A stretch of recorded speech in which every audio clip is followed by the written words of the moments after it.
All right, here we go. In 5, 4, 3, 2, 1, and we are live. Welcome back, buddy. How you doing? Doing good. I mostly just like shaking your hand. Yeah, Feels good. Feels professional. I feel like I'm a professional transaction with you, man. Yeah, I feel the same way. You don't look professional, but definitely feels professional. In certain types of professions. What about certain types of professions? I don't know. More certain types of professions are more professional than other professions. Damn, bro. I feel like I'm doing a podcast with Dr. Seuss. I mean, I consider myself the Dr. Seuss of Las Cruces. All these rhymes. Do you think somewhere in the world is a rapper that his influence is Dr. Seuss? I believe so. I really do. I think there's a guy out there that reads all his books and thinks, hey, I can get some rhymes out of this. This guy's really an inspiration to me. By all their books, name a different book besides Green Eggs and Ham. Cat in the Hat. Horton Hears a Who. Horton Hears a Who. What else? Isn't there like a snuffleupagus or something out there? It sounds like a type of drug. What do you want, man? Some weed? Nah, some snuffleupagus. Some of that snuffleupagus. Some of that stiggy iggy iggy ooh wee. And the guy's like, say no more. Got you, bro. That's a real thing.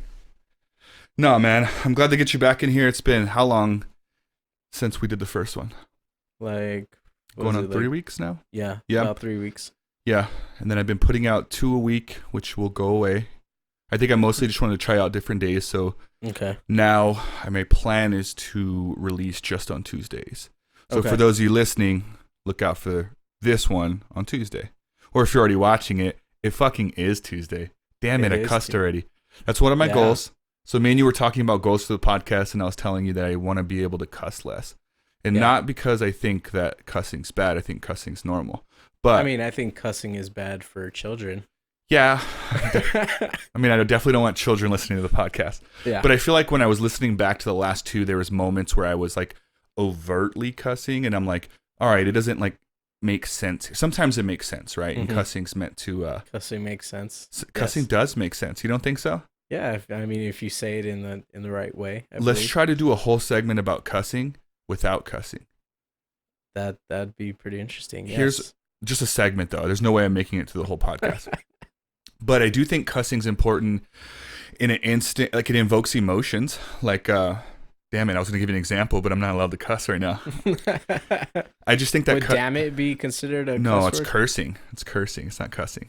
Kind of like the way caffeine isn't really a drug. So but there's a difference between cursing and cussing? Yeah, cursing is like, God damn it, dang you, go to hell. It's like cursing, I think. Really? Or... like what witches do. That's also cursing. Cursing? Witches? Yeah. So witches and then damn it. But cussing would be your F-bombs, your B-bombs. B-bombs. Your C-bombs. Your SH bombs. Is there a D-bomb, you think? Is there a cuss word with a D? I could think of one. Can you think of one? No, I can't, actually. It was actually a trick. I was seeing if you would cuss or not. Yeah. No, yeah, so cussing's important. We're supposed to do a whole segment about cussing when we don't cuss. I think cussing invokes emotion. I feel like slam poets should cuss a lot. Could you imagine a rap song that didn't cuss? Actually, there's plenty of rap songs that don't cuss. Yeah, there's Christian rappers. They cuss. Not in their songs, but they cuss. No. As soon as it's over, they're like... as soon as it's over? They're like, thank God. Like, I'm pretty sure there's no Christian song out there. That phrase still talks about Jesus. Like, thank God. Well, but they're like, God's like, appreciate you, brother. Yeah, I'm sure God would fist bump you. I feel like he would. My God would. Yeah. Yeah. I picture my God in like a tuxedo T-shirt. Yeah. Because it says I'm formal, but also like to party. Yeah. How do you picture your God? Picture my God. 8 pounds, 6 ounce. Laying in a manger. You picture him like a steak? That's weird. What steak do you order that comes in a manger? Depends where I'm at. I don't want to talk about it mostly. Depends where you're at. Yeah. I'm gonna do it. Let's do a. Dang it! There you go. You already blew it. All right. I was literally about to say let's do a counter on the bottom of the video that says how long is since Will's last cuss word, but then I literally went fuck. Like you did it again just now. Yeah, bro. I'm not perfect. Jesus still loves me, I think. Depending on I know Jesus does. I mean, depending on if he's having a good day or bad day. It's very true. What do you think he's having right now? If you're he God, might be having a good day. I feel like he's having a tough time. Like seeing all the crap we do down here as people. I feel like he's like, damn it, I made those guys, and now they're just blowing stuff up and doing drugs. He might be in a good day because he knows tomorrow's Friday. Yeah, I guess God's excited about Fridays. Probably eats at a TGI Fridays. Right. God eats at Thank God It's Friday. Thank God It's Friday. That'd be his place, right? It's the go-to spot if you're that'd immortal. Be like the what is it, the Chick-fil-A of restaurants. Ooh, are we really gonna bring Chick-fil-A and God up? We know how they feel about their Sundays. Yeah. And I'm not just talking about church. Is that true, or is that a myth that the owner of Chick-fil-A hates gay people? No, it's actually true. Like he's public about it? Yeah, I think there was an article about he was the owner, whether it's a male or female, I don't know. But the owner got slammed for, I guess, making a gay, I don't know if you would say like a gesture or like a... What does a gay gesture even look like? Okay, not a gay gesture. Was he doing the little thing where he's like, What is a gay gesture? Okay, all right. It wasn't a gay gesture. I guess he made a... Wow, I'm like really drawing a blank right now about the word I'm trying to use. Comment? Yes. You've blanked the word comment? Yeah, I know. What is it called when you say a snippet of an idea? You post about it a lot. There's like literally a button you click when you want to leave one. So he made a comment about gay people. Do you remember what the comment was? I don't remember what the comment was, but he got slammed for it. Like literally a gay guy like body slammed him? I'm pretty sure if he was out in public. You don't remember the comment? No, I don't remember the comment. And it was enough for gay people to be like, we're not eating there anymore. Well, I don't know if the gay community said we're not eating there anymore, but... You ever been keeping up with the forums? It's amazing. One of my buddies, I don't want to say his name in case I put him on blast, but he's gay, and he told me, God, Chick-fil-A is so good. I wish they didn't hate me. Wow. That's what he said. Yeah. Really? He's like, but I'm not going to lie, I go there. Yeah, they have like awesome fries. Like their fries are awesome. I actually used to work there back in, I believe it was high school. Do they really soak the chicken in pickle juice? Is that real? No, that's not true. So why does their chicken taste so good? Where did you hear that they soak their chicken in pickle juice? Online. They were talking about what is the secret, like how do they get them to taste so good? And someone put, not like one person, everyone's been talking about it, that they marinate their chicken with pickle juice, and that's why it tastes like that. And then the next time I ate one, I thought, this kind of does taste like pickle juice, and then I realized there's a pickle on it. Well, yeah, I'm pretty sure it tastes like pickles because there was a pickle in your sandwich. Yeah, I'm realizing that now as I say it out loud. But so if it's not pickle juice, like what do you think it is that makes it taste so good? Because that's not, it doesn't, you can't like mimic that. Okay, so it's all in the breading. It's all in the breading. Yeah, it's in the breading. They use a different type of breading. But why does the grilled chicken taste good too, though? Like the little grilled chicken like nuggets that you can get. They also taste good. They don't use like, are they frozen, first of all, since you work there? No, they're not frozen. And how do they make them? Do they bake them, fry them? No, well, obviously the nugget, the breaded ones, ones are fried, yes. And the other ones are grilled in one of those like close the lid grill. George Foreman grill. What? Yeah, pretty much. And then but they just come already like, do they have those black lines already on them? No. They come, so those are real grill lines? Yes, those are real grill lines. This is important questions to ask, man. As a consumer of this chicken, I want to know. Because some places come with it already like that. Like you also worked at McDonald's, right? Yes. Didn't some of them come already like with the marks? There's no grill marks on the grilled chicken at McDonald's. There isn't? No. So those are real too? Yeah, because I mean, well, some of them have grill marks though. Yeah, no, they don't have like the lines of the grill marks. No, they're the grilled chicken at McDonald's is grilled on a flat iron like grill. Like they put a little thing on it? Yeah, like there's a thing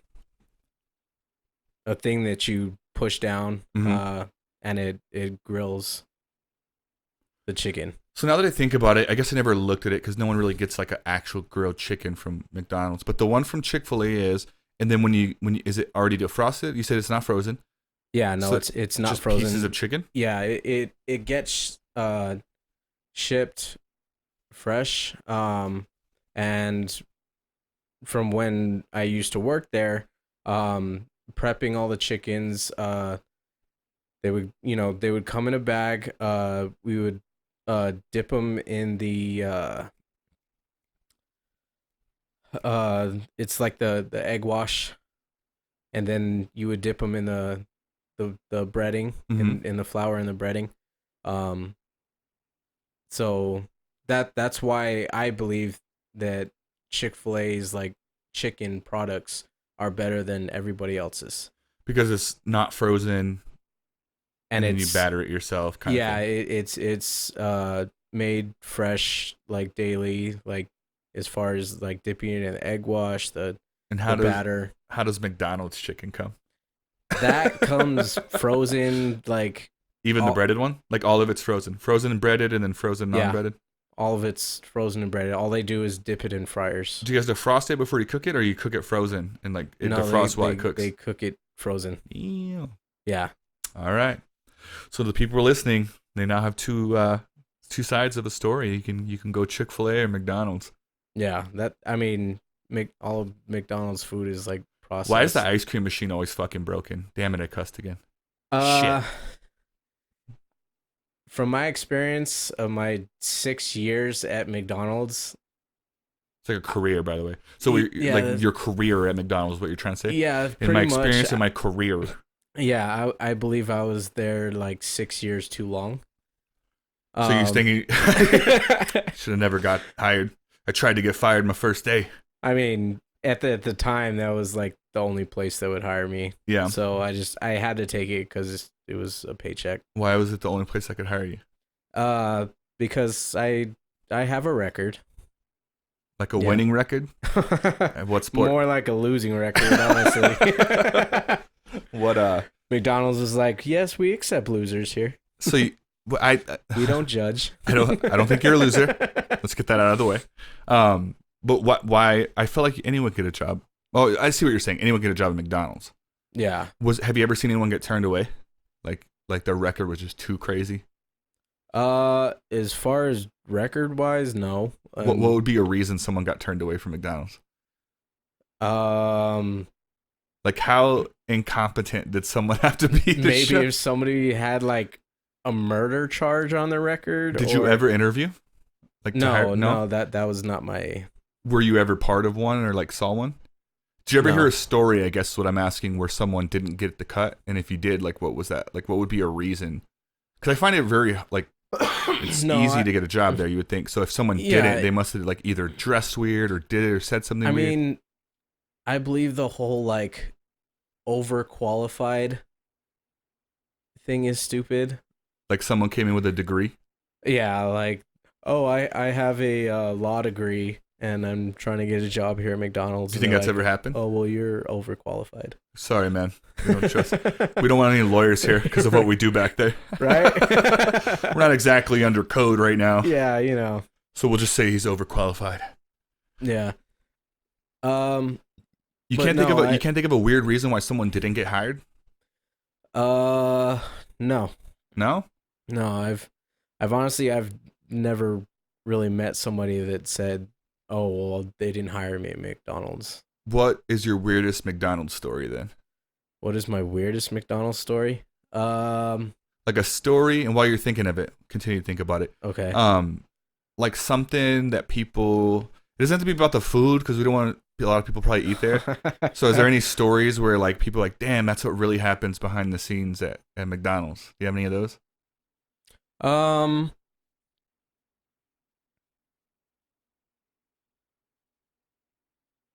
It's a long ass pause, man. Thought you worked there for 6 years. I know.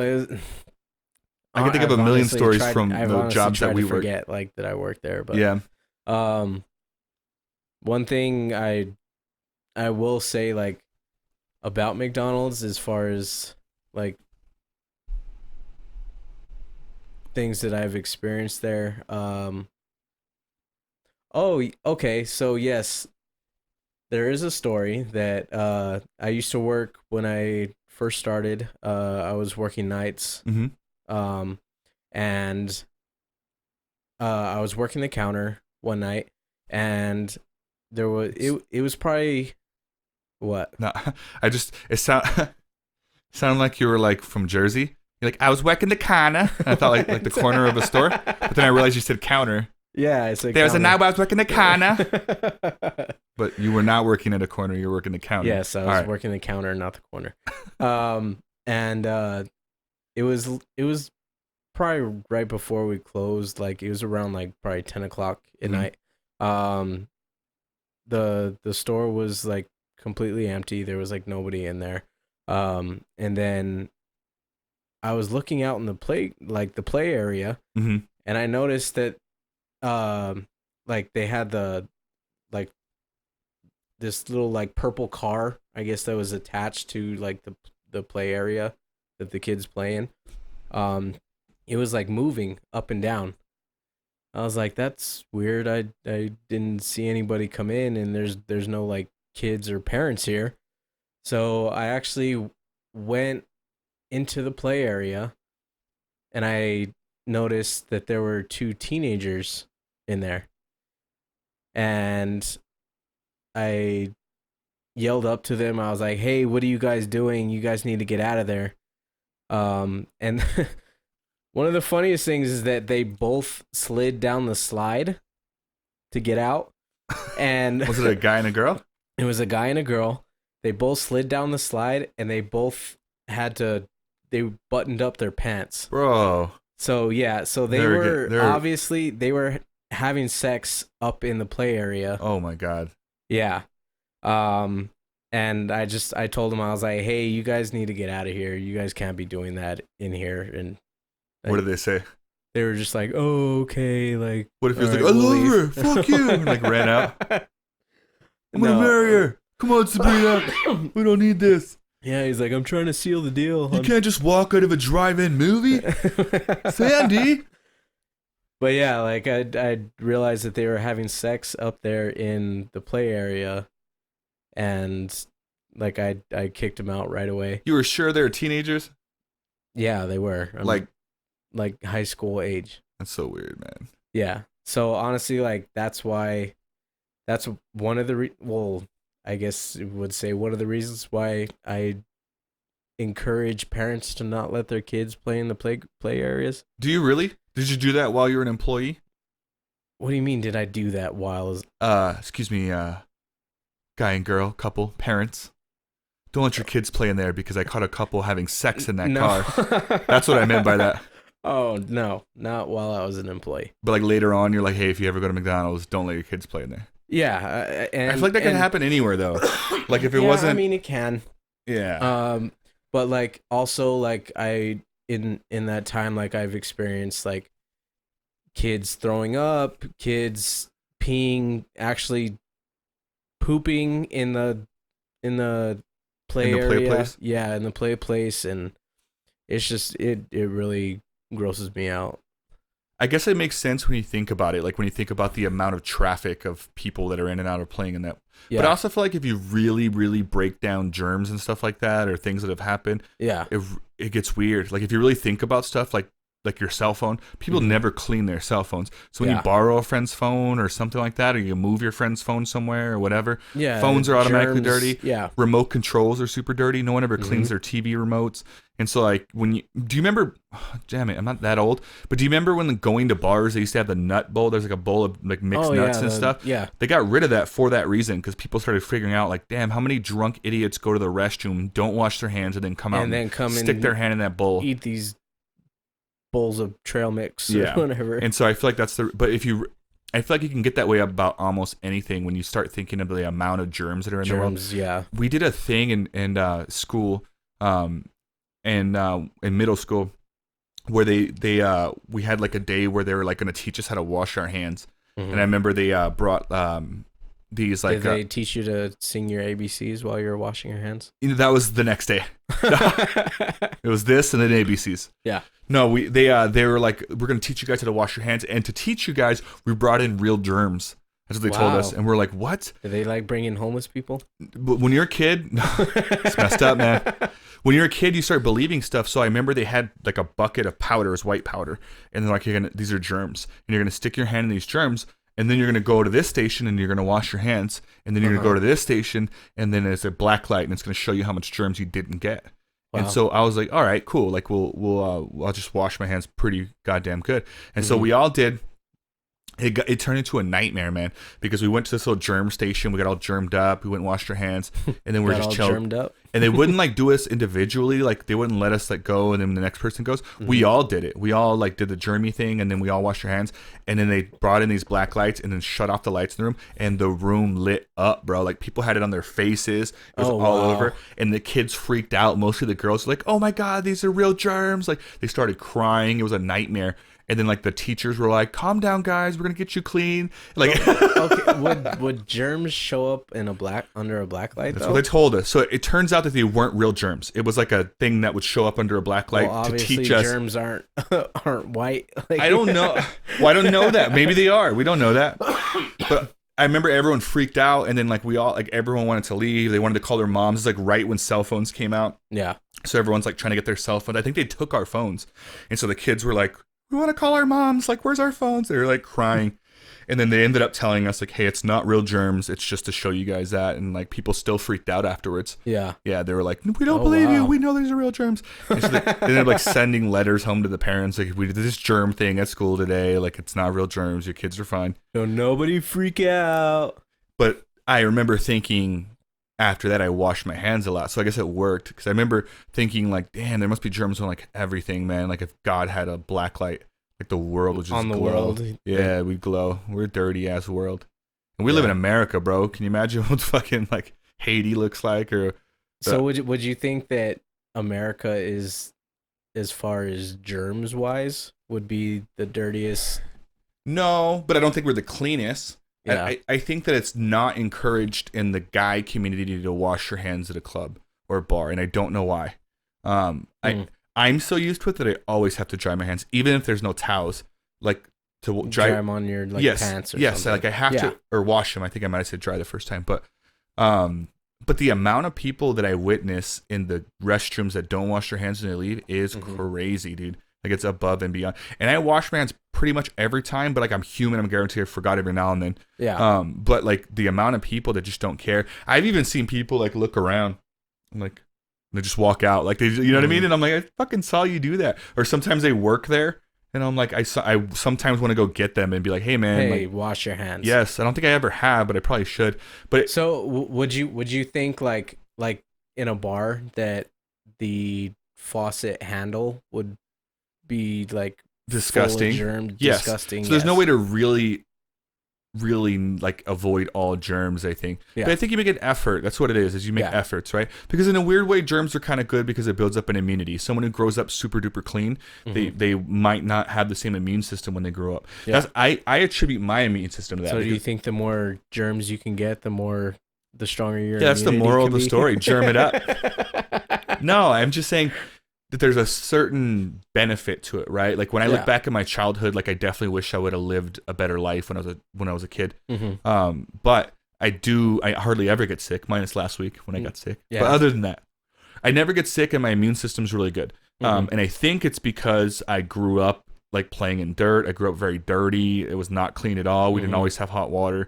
And so I didn't get sick a lot as a kid, but I was around so many different elements in the world. You know what I mean? Yeah. I ate bad food. My mom was the type of person that was like, if there's mold on the bread, like pick it off. If there's mold in the cheese, pick off the mold. Which I don't know to this day if that's true or not. But like, I mean, like sometimes, like when I buy tortillas, like and I see like a little piece of mold like on the end, I'll just pick it off. Yeah, I don't know if that's real though. I think it is. We have to Google that. Too bad Alexa's not plugged in. We could ask her.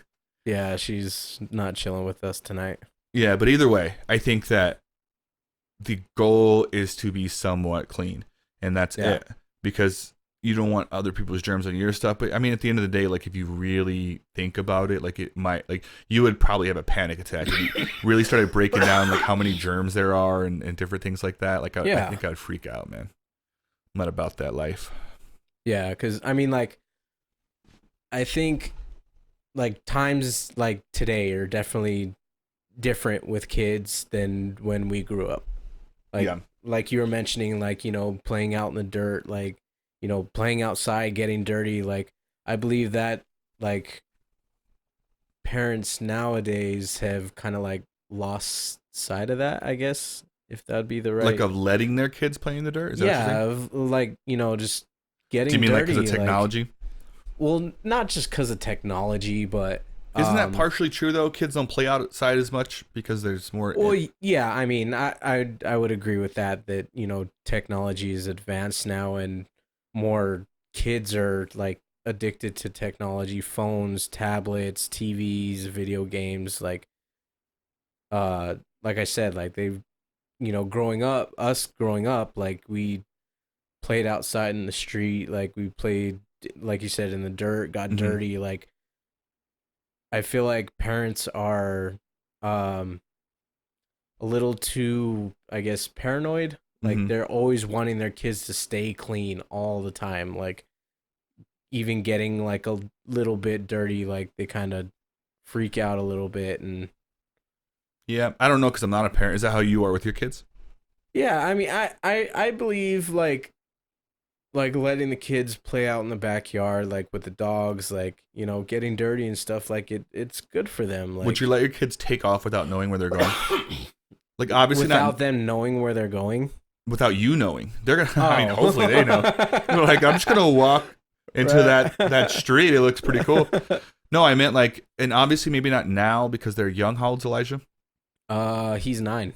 And then how old is Annalise? Annalise is 6. And Anaya? Anaya is 9 also. So let's go with Elijah and Anaya because they're both 9. Yeah. Let's say maybe when they're 13. I think that's about an age where kids are like, I'm going to go like do whatever, right? Not like leave with friends or something, but maybe, hey, I'm going to go down the street. We know a person. Like, would you ever let them just take off? Like, let's say they told you in the morning, hey, I'm going to take off later to hang out with my friends. Like an hour's passed and they're at the house and then they just took off. Would you ever let that happen? Or would you like need to know where they're at? Would you need them to check in? Would you set guidelines? Yeah, I mean, like if they told me like, hey, we're going to go down the street to so-and-so's house, like I would be okay with that if I like knew the parents. I knew like they weren't running like a crack house down the street. And but if they were going to tell you that, so you wouldn't know anyways. Well, I mean, I believe I would, because I mean, I'd have to, if I was to trust the parents. You believe that if your kid was hanging out at a crack house, you would know? Huh? You believe that if your kid was hanging out at a crack house, that you would figure it out? Well, I mean, if I obviously I said I would have to know the parents enough and trust them, so I would obviously had to have gone to their house and see how they're living. All right, so maybe not a crack house, but I'm just saying that because I always think about that. I've been thinking about this recently because I'm not a parent, but I hope to be one day, and I always wonder what I'm going to be like when I am a parent. Yeah. And so I'm trying to figure out, because I think there's a level, I think there's a benefit to how I was as a kid, which was not supervised at all. I did leave whenever. I could be gone for days and my mom wouldn't even know. Yeah. Like at all. There's one time where I shoplifted and they called her to let her know. And she's like, what the heck? He's not in his room. And it's like, I hadn't seen her in like 3 days. And so, but she was always on some sort of drug or drinking or both or with some guy. And so there wasn't a lot of supervision. And the benefit of that is I got to experience life, obviously in a bad way. And thank God I never went to jail or anything, right? Yeah. But I got to make friends. I got to be free. I got to like explore. I don't know what it's like to have overbearing parents. So I have a hard time relating when people have that. And it's a real thing, right? So when people tell me like my parents don't let me like talk to this person, or they don't let me do this, or my parents will be upset if I drop out of college. Like, I never related to that because I'm like, dude, who cares? And so it's easy for me to think that. But I think there's a benefit of parents caring too, right? So I always wonder when I am obviously. A parent. Yeah, when I am a parent. I mean, it worked out for me. But when I am a parent, I want to make sure that I'm the best version of it. So I always think, like, let me give you an example. A friend of me and Laura's daughter recently, like, a really good kid. And I'll just tell you what I know. And I don't know the full story. So, like, I'm just going to give basic stuff of what I know. Okay. Essentially, this girl brought over a boy, and she found out about it. And so she was upset about it. And it made me think. How old is this girl? Like, almost 18. So teenager, like 16, 17, 18, somewhere in there. I don't know. But not old enough to make. I was thinking like she was like 11 or 12. No, like she brought over a boy. Yeah, well, she like apparently snuck him in the house, and so it's like, my first thought was like, I guess like if a kid's gonna do that, they're gonna do it anyways. Yeah. And so like, I started thinking like, all right, when I'm a parent, would I want to encourage my child to let me know all like these things? Somebody's coming over. Yeah, and then like, I think Laura mentioned something at like 1 o'clock in the morning. Yeah. Well, maybe it wouldn't be at 1 if I said it was cool, right? But Laura had mentioned like I would, but like if there's rules and the door's open kind of thing. And I started thinking like I don't even care about that, because I think about when you tell a kid like, hey, you can't do this, it just makes them want to do it more, right? And so it's like, I think here's how I think it would play in my head is if I had a child and that was the case, daughter or son, I feel the same way. And they said, hey, I like this person and I want to bring them over. I don't even know if I'd set rules. I think at this point I should have already had a conversation with him. If I haven't, I'll have it at that time, and then let him know, hey, I trust you and I trust your decisions, even if I don't. I think it's important that they ruin that so you have a reason to talk about it, as opposed to never giving it to them. So I think that I would be like, hey, I trust you. We've had conversations about stuff, so do what you want. Just be smart. Cool. Yeah. I mean, I'm not going to tell them to leave the door open. Maybe they do it already because they want me to know. Maybe they go, hey, like, that's cool that my dad's letting this person over. I'm going to leave my door open because I want them to feel comfortable with this person over. And then I never even have to address that. I'm like, cool. They're already... Okay, so you don't think your child would be like, oh, we can keep the door closed because my... They might. So that's the other part of it. So right, the first part is maybe they get it right and I never have to do anything. Or maybe they close the door and maybe whatever they're doing in there, they would do anyways, right? And I'm just gonna have to trust that she or he is making good decisions. Because I just think that like it's maybe they'll tell me or maybe they won't. Maybe whatever it is, it's gonna happen anyways. And I don't believe in creating a barrier where you can't do stuff as human beings, because in a few years when that person becomes an adult, they're gonna rebel anyways, and there's nothing I can do about it. And so I think in my head, again, as a non-parent, it's easy for me to say these things, right? Maybe I'll feel differently when I do have a child, but I feel like I would let them just do whatever they wanted and hope they talk to me about the difficult stuff, and hope that when they do, that I handle it well. Like, let's say a daughter, because it's the same thing. If my daughter came up to me and said, hey, I'm like, I actually like this person and we're thinking about sex, like I'd go like, okay, like, well, like, what do you mean you're thinking about it? Has he said something? I would like to have that conversation. Yeah.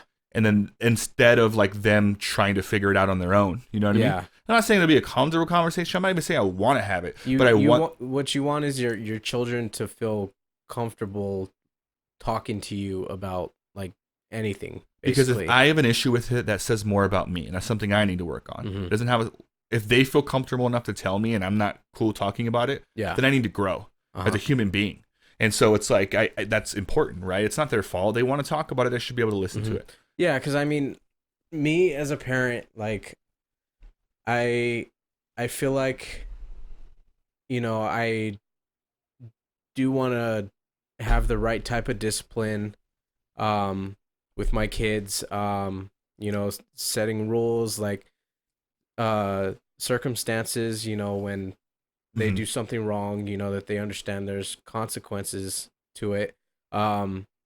But it's also kind of like a battle of like, because I deal with this kind of like with Elijah, like he'll do something wrong, and he won't tell me about it, and then I have to find out later about what he did, and then like I'll talk to him, I'll sit him down, I'll talk to him, and you say like, you know, hey, why didn't you tell me that you did this, like, and his response will be like, oh, I was afraid that you were gonna get mad at me, like, and it's kind of like a Would you have gotten mad?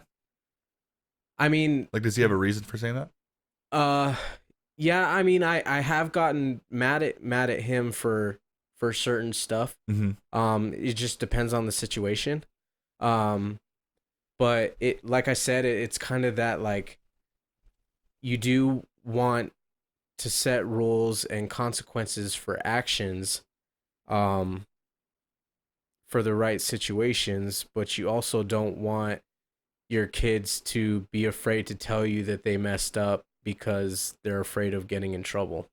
So I believe that like, I don't know, it's tough. Like, yeah, I agree with you that that's the goal. yeah. But yeah, like that. So what do you do in that instance? Let's say that he does say, do you ever explain to him like, hey, I might get mad, but that's also okay. Like, you need to learn how to, do you ever explain it? Like, Yeah, what did you tell him that time? And me and his mom have explained to, Elijah and Annalise that, it's, we won't be like I said, depending on the situation, we've explained to them that they would get in more trouble if they kept something from us and then we had to find out on our own through a third party or something. Yeah. But do you think that's part of the issue, is the fact that, like, it's a little bit of trouble or more trouble, like, as opposed to, like, we'll figure it out, or if you don't say it and have to figure it out, then you will be in actual trouble? Again, I don't know if that's right because I don't have a kid, but I would like it to be like, hey, if you're willing to talk to me about something, we can figure it out.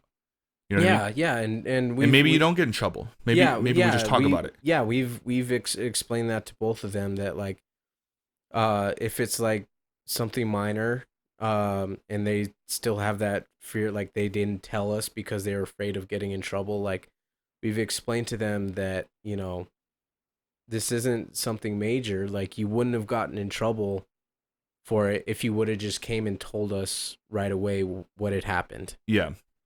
But because they kept it from, we're trying to explain to them, like, instill in them that keeping things from us kind of makes the consequences worse. Yeah. So. Yeah. No, I can see part of that. I want, here's the way that I see it with me, right? And it's hard when we're talking about parenting, right? Because there's not really a right way. There's parents that do everything right, and their kids grow up to be fuckheads. Yeah, no parent is perfect, and every kid is gonna come out how they are, like, when they're grown up. Like, yeah, I would like it to be in a place where it's like, I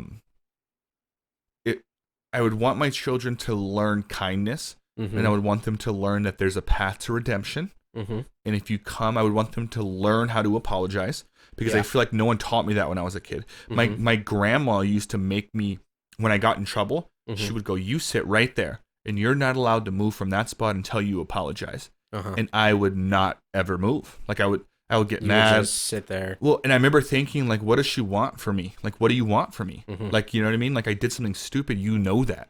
Like, what do you want from me? She never thought to teach me what an apology was, because when you first learn how to do it, and then what it means or what it should mean to you, it becomes a little bit easier.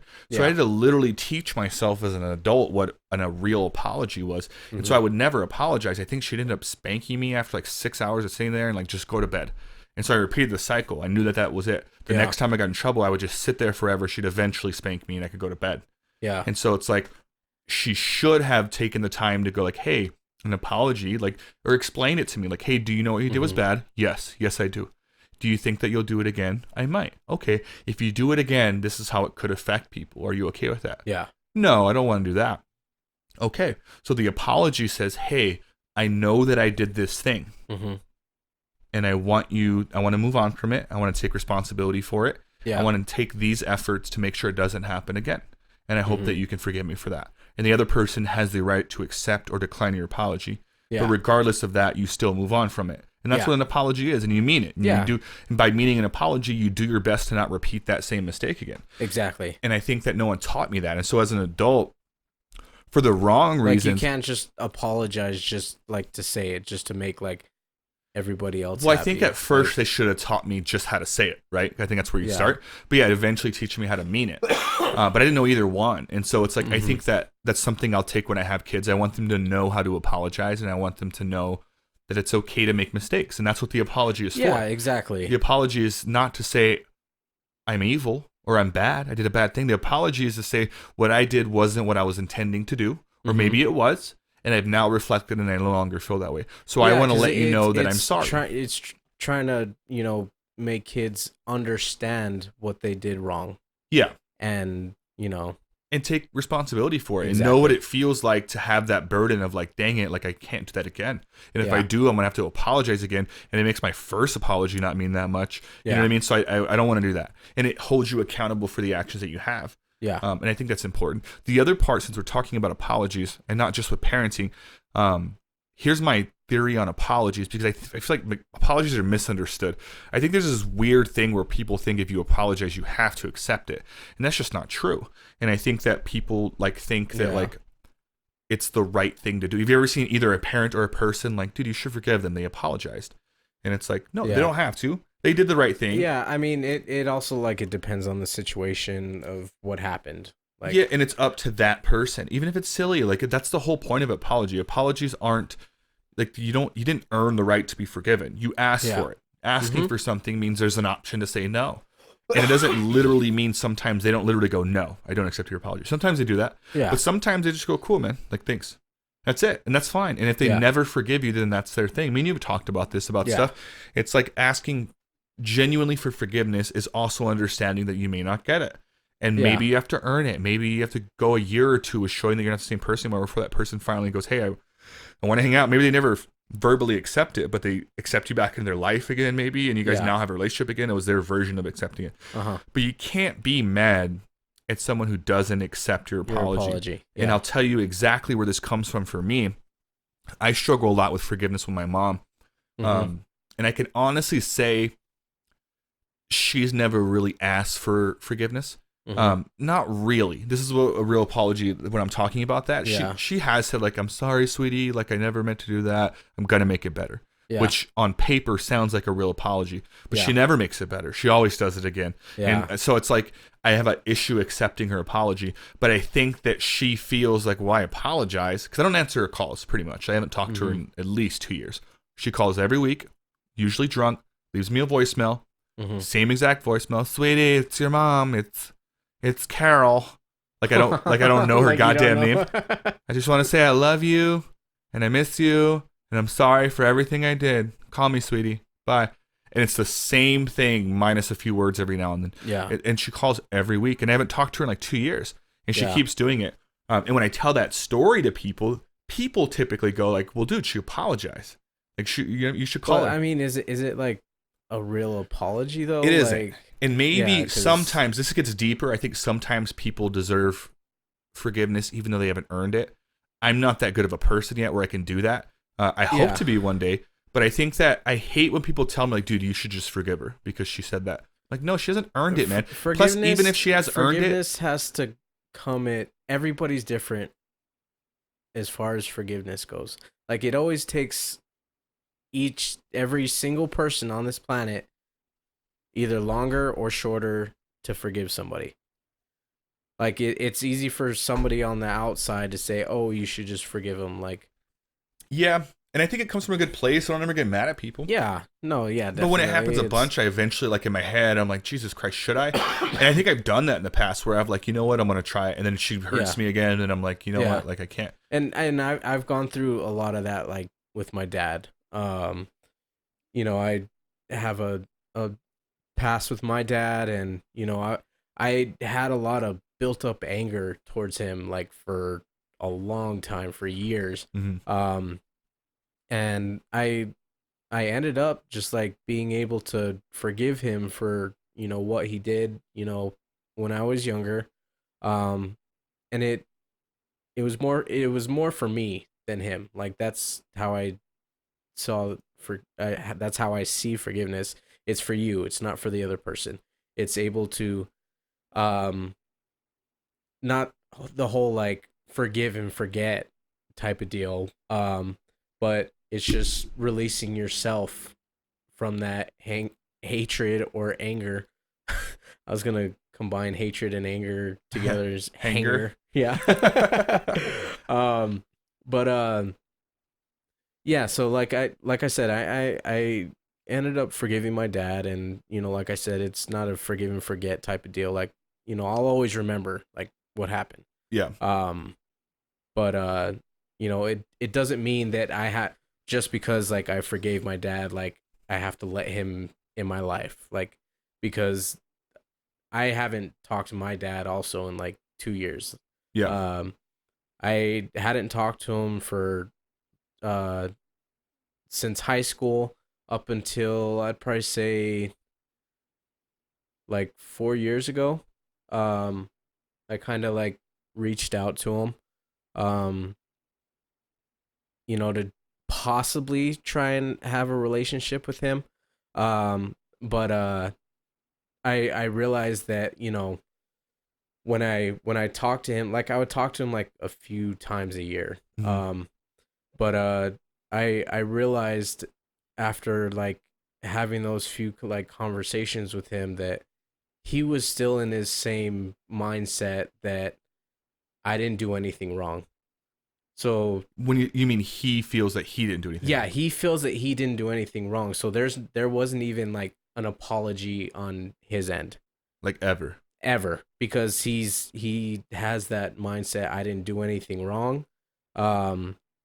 And he's like he claims to be like super religious, like he's a Christian, and he would always throw like like I guess you would say like throw the Bible at me, like saying, "Oh, well, I'm your father, and you're supposed to always love your father, no honor matter thy what." Father. Yeah, like Stuff like that. all that, and I would tell him, yeah, you are my father, but and I have forgiven you for what you've done in the past, but that doesn't mean like I've forgotten. Yeah. It doesn't. I'm reaching out to you on my own, like myself. Um, but yeah, like I said, like once I realized that he was still in that same mindset of he didn't do anything wrong, like I just had to cut him off. And how do you feel about him, like, as of today? Do you still feel like you've forgiven him, even though finding that out, like, where he didn't really take accountability anyways? Yeah, I mean, I've let go. I mean, it does suck, not having, my father still. Like I've had father figures throughout my life, Yeah. since he's been gone. But like as far as like hatred and all the anger that I used to have towards him, like no, I don't have that anymore. And like I still to this day I believe I've forgiven him. Even though like I said he's in that mindset I didn't do anything wrong. Mm-hmm. But yeah, I don't know. I mean, do you feel more at peace? Do you feel like your life's been better since that happened? yeah, I do. Like I said, like I was able to let go of all that hatred and anger towards him, and because I've always been like I'm not like especially around that time, like I didn't have a lot of outward anger. Mm-hmm. I had a lot of anger inside, like with myself.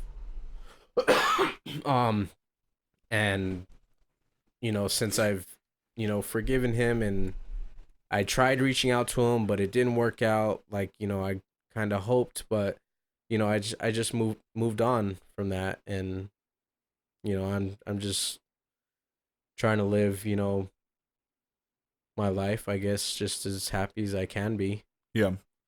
I I admire that about you. I think that's pretty cool. I admire that about anyone that can take that, because I know it's the right thing to do. When people say that, you should sometimes forgive people even if they don't deserve it. Everything you just said, I hear that from people. Like, hey, sometimes it's forgiveness isn't for you; it's for them. It's for the other person. Yeah, dude, I want nothing more than to feel that. Like, I don't know if I'll ever get to that place. I hope I do, because I think I deserve peace. Yeah, and I hope you do too, honestly. And on paper, if I were to read all these things or even hearing it from you, they all sound good. I just don't know how to do that, if I'm being honest, man. I don't know what it is with me. I go to counseling. I feel great in counseling. Here's how I feel about it. I went through a phase where I'd accept her apology a lot and I'd go see her. Every time I hang out with my mom, I don't feel good about myself. I never leave thinking I'm really, really glad I did that. It's the opposite. I hate myself a little bit more. I'm a little bit more heartbroken. Like, the most times I've ever cried in my life were because of her or with her.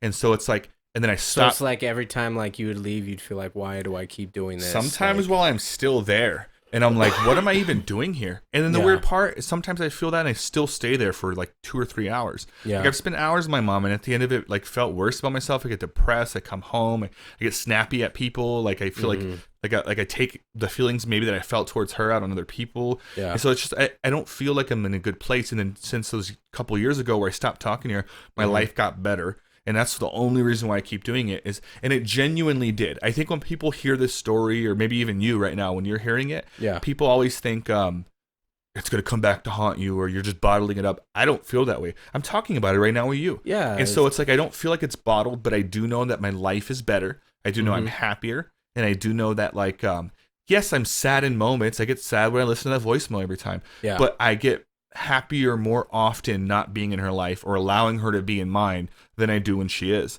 And so for whatever reason, I've been the most successful in the last 2 years. Like, I've moved like jobs, I've gone up in pay increase, you know what I mean? I've gone to the gym a lot more. I started this podcast. Like, my life is going in a good place. I got engaged. I'm gonna get married, you know what I mean? Yeah. I'm gonna buy a house. Like, all these good things are happening. Like, I have a better relationship with my brother now. Like, all these things. My foster family. Yeah. Like, everything's getting better. And so now I'm like, why would I ever, like, my heart and my gut knows that I eventually am going to have to forgive her. But I'm in a really good place that I don't want to mess that up. And every time I dive into that, like, something gets a little messed up. Yeah. And so it's just, like, weird for me. But I admire you for that. You feel best to just leave it alone completely. Like, yeah, at least for now. Like, part of me thinks that there will be a time where I get an actual apology. And I don't know if that's just setting myself up to be really hurt in the future or not. Because I'm not expecting that. But if I had to guess my future, like, I feel and hope that there'll be a time where she actually does. I think she'll be dying. Like, I know that sounds bad to say. I think she'll literally question her own mortality. Maybe she's at a hospital. Maybe she's in the middle of passing away. And she goes, you know what? Like, I need to talk to Will. Maybe. If I ever see it, like, I think that would be the moment. Not that I want it to be that way. But I literally think that's the only way. If even then, that she'll, like, be genuine about her apology. She'll actually reckon, yeah, and I mean, like you said, you don't want it to come to that, you know. But I mean, I definitely don't want it to come to that, because I don't want that to be the same with my other relationships. Yeah. And so it's like, I want to be the person that's really good at forgiving, and I want my kids to forgive. Like, you know what I mean? Yeah. Everything I do, I relate to, like, I'm such a planner that I go, what is this quality like, Will? This, whatever quality it has. Like, even me trying to cuss less on the podcast, it's like, I don't want to be a cussing dad. And so it's like, I little things like that. I pick things out and I go, how will this affect my children that I don't have yet? Yeah. But that's the way I like live my life. I like to think ahead and think, what can I do to be better for them? So I think about that. No, that's good. That's good that you have that mindset. I want to be able to teach my kids forgiveness. And so I feel like I need to get out of this hurdle with my mom before I can truly do that. I know my advice is good, but, like, I want to be able to tell them, like, that I've done that as well. Yeah. And so I think that's just going to make me a better parent. So it's a goal of mine, dude. Like, if there's an opportunity that pops up, I for sure will step on it. But I like hearing your story, because it makes me feel good that it's possible. It makes me feel good that other people are doing it. And it makes me feel good that maybe one day I will have my aha moment and, like, figure that out. But as of right now, my life is pretty good without it. So that's the way I live it, man. Yeah. But just living your best life. Yeah. I feel like that was in a song or something. Probably every hip hop song ever. You think so? Yeah, it's just. Can you imagine? Was it like in a Drake song? Like, yeah, he's always living his best life, right? Yeah. Yeah. That's what he says, right? Yeah. YOLO. You only live once, man. People forgot about that phrase. It is. It was for a year. I actually used to have a YOLO shirt. Did you? Yeah. Like a yellow shirt? YOLO shirt? Yeah. It said YOLO and then YMCMB on it. Yeah, that was a shit for a while, huh? I feel like everyone was yelling that stuff out. Yeah. Do you remember? Because remember in high school, it was like G Unit was a big one. What were the other groups? There was like group hip hop. Remember that was a thing for a while where it was like hip hop groups? Yeah. I actually remember there were groups.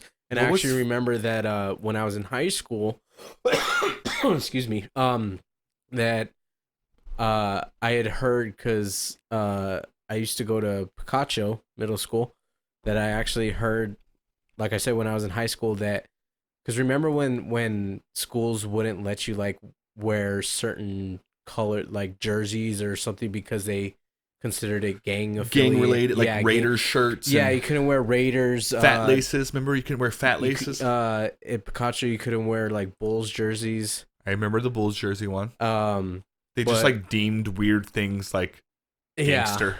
Yeah, I know. It was like it's ridiculous. Like he's a famous basketball star. Like, but I was saying that I heard in high school that apparently a group of kids formed a gang called G Unit, so they banned all G Unit. What high apparel. School was this?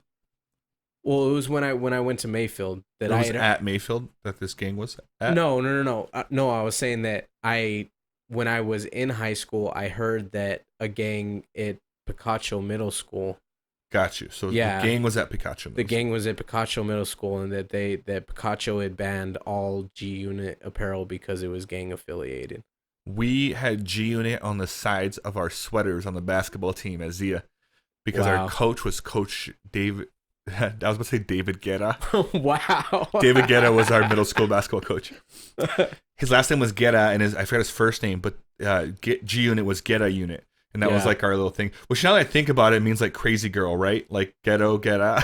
I don't know, dude. I don't know. Honestly. Either way, it said G Unit on the sides of our school sweaters. And then, well, it was G Unit because that's what he used to call us, like in general, just to be funny. Yeah. And then I remember when he ordered them, the school had an issue with it, and we had a team meeting, and he was like, "Hey, if they ask him, it's for Guerra, it's Guerra Unit because I don't want to get in trouble." Yeah. So we're like, "All right." No, cool. Yeah, and that's what I was saying. Like, because when I was in high school, you were in middle school because we were 2 years apart. So it's probably during the same time then. Yeah, it was. That was when I had heard that a middle school gang called himself G Unit. Apparently, I feel like anything could be a gang nowadays. You could start your own gang and name it like Ruffles. Ruffles, and then they just stop serving kids Ruffles at school. No more Ruffles. We should start a gang called Vegetables. Wow. And then just see if they outlaw that. Like, you guys aren't even school. Why'd you think we're going to outlaw this in schools? Corn on the cob gang. You know. We're trying to get hot Cheetos with cheese back at our snacks. Wow. Our snack. It's all like healthy snacks now, like at all the high schools and stuff. Remember back in the day, it was like straight up like the worst snacks. It was like Skittles and gummy bears and like all you can get like Oreos and all this stuff. And now the vending machines at schools are like full of. I mean, they have some of those things, but they're full of healthy snacks now. Yeah. Yeah, I definitely like. I don't know if they still have them now, but I remember like at Mayfield, I think they had them at Oñate also. That because like how I explained on the last podcast, I was at Oñate all the time. But that they would have like the little like food carts in the hallways that they would sell like burritos, Chick-fil-A sandwiches, and like other snacks. Mm-hmm. Like, you know, I remember I used to just always get food from those little food carts. I don't even know if they still do that anymore. Yeah, I would assume so. I don't know anyone in high school. Well, I mean that would be a good thing, I guess. You don't go to Oñate anymore just to hang out? I can't say that I have. All right, just making sure. That was a trick question, man. I was going to call up the security guard. I'm glad I passed your question. You passed, man. Quiz. You're allowed to remain on this podcast for the rest of it. No, man. But yeah, honestly, like when I drive by, like, you know, Mayfield, like not just Mayfield, just like all the high schools, like it's crazy to me because like I'll see kids like pulling up or taking off in like really nice cars, like yeah, I see nicer cars too, like BMWs, like brand new like $50,000 trucks, like. It's crazy to me because like my whole thought on that is like, because I've heard the whole like, oh well, my kid is gonna have a nice. They can have a. I'll buy my kids a nice car as long as they keep their grades up and all that stuff. Like, Yeah. I don't believe in that. Like, my first car when I was in high school was an '89 Isuzu iMark that I bought. Is that like one of those theaters where the screen looks like better No, than that's regular? not. That's an IMAX. Oh, no, I knew that. I'm just kidding. I don't even know what an iMark is. I didn't even have a car lot in of high people school. don't. I get what you're saying. If you think about it, though, there were nice cars when we were in high school. If we were to list them now, they would be old, right? But I remember people with motorcycles. I remember a guy in a lifted Cadillac with giant rims, which, believe it or not, was considered a nice car at the time. Well, yeah, I mean, like as far as like custom vehicles like that, like I believe like when I used to have my purple S10 that I had, like I bought it all stock, like it was just like, you know, a normal like high school kid car. And then I ended up fixing it up myself, so I ended up being like really nice because, you know, I worked and I put my money into it. Yeah. But like you see like high school kids today that like they don't have jobs, but they're driving like a BMW. Like I knew someone that driven. I know someone that drove a BMW in high school, but it was for sure their parents' car that they let them drive, and so that might be a thing now. When I lived with Patrick, we drove an Escalade to school, but it wasn't like I do remember Patrick's Escalade. He didn't own it, like his parents owned it, but they wanted him to have it. I think that, and that was fine. They wanted him. They had they had other cars, but he wanted to drive that one. We drove that one. Yeah, and so I think so I guess I understand the whole like if your parents are passing down a vehicle, maybe they're just letting you drive it. It doesn't mean they're giving it to you, right? They're saying, "Hey, take this vehicle and drive it."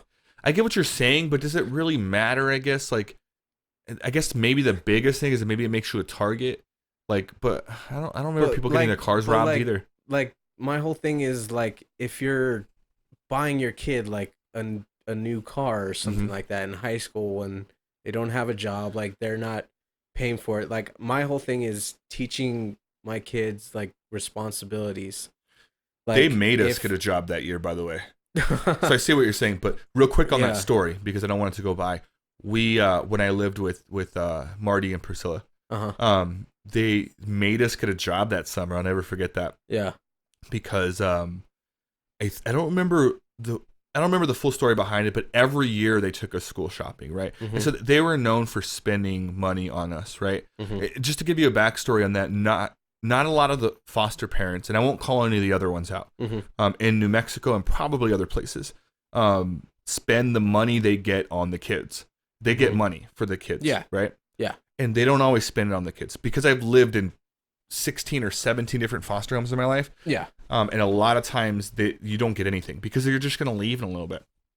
But Patrick's parents would always spend the money on us, right? And so for the longest time, we'd go like major school shopping. We'd go to Cottonwood in Albuquerque, or we'd go to a big one in El Paso or something. Yeah. We'd just get whatever the hell we wanted. But I remember that year, I don't remember why, but I think, well, obviously, I remember they let me drive. That was the first time. Like, hey, Will, I think they just told me to do it one day. Like, hey, back that truck out because they had a bunch of vehicles there. And I was like, I don't know. Like, all right, where are you going to learn? And then Marty took me around the block and taught me how to drive real quick. And it was like, hey, now that you know how to drive, you could drive this car and stuff. And so it was always like a life lesson, which was cool. But I remember them, for whatever reason this summer, Marty was like, hey, he was the president of the Mesquite Water Association. And he was like, hey, I'm getting you guys jobs for the summer. And it was me, Patrick, my other foster brother, Stefan. And I think it was just us three. There may have been a fourth one. But we worked at the water station in Mesquite. That was my first job ever. And he didn't have to pay us. I don't even think he made money. Now that I think about it, he was the president. It was like a volunteer job. How could he not make money? Because he was a volunteer job. Yes, because they wanted someone. He was retired. He did another job for a long time, but I think he still wanted to work. And I maybe I understand that now. Like it was just like instead of just like sitting at home and like not doing anything. And so we went and we did a summer job and we saved. We didn't spend any other money. We saved up all the paychecks. Yeah. And that summer we used that money to buy school clothes and then whatever else we needed to use. But I'll always remember that because my first ever school job. And that was the year like Patrick started to getting to use the Escalade, and then so we drive the Escalade to school and stuff. Yeah. But I do remember that it wasn't just like they were like, "Hey, take this nice car." It was like, you're going to work for it. You're going to have values. And he did. He was really and I say he was because he's no longer with us. But he was a really good friend of mine, and he was really, really good at a lot of things. Mm-hmm. And I do know for a fact that for him and his family, I would not be the person that I was today if it wasn't for them. Mm-hmm. I learned so many values. I learned how to be loved. Like I that was the first foster family. I'm like, what? You guys are? I thought spending money on me was love, and I'm like, what? That's crazy. You must care about me. Like you guys give a shit about. Yeah, and I remember they were like, hey, like you're gonna have your own room, and we're gonna get you your own PlayStation. And it wasn't because they were spoiling me, right? That sounds like someone spoiling a kid, but it was they realized that I was trustworthy enough. They knew who I was before I knew who I was, and because none of the other kids got that. And I remember like, Will, we're buying you. They bought me a PlayStation 2 at the time, was the newest one. They put it in my room. Yeah. They're teaching me how to drive. They let me and Patrick take the Escalade. They gave us jobs, like all this stuff. And so it was like for the long, like I'll never forget that because I learned what it was like to be loved by a family. And I learned what it was like to be respected as a brother. Me and Patrick had our backs on almost everything. And we fought the way brothers do. Yeah. But we also had our backs to like everything that we did. And it like I'll never forget that because I didn't really have that up to that point. And so I'll always have like this super really good appreciation of that.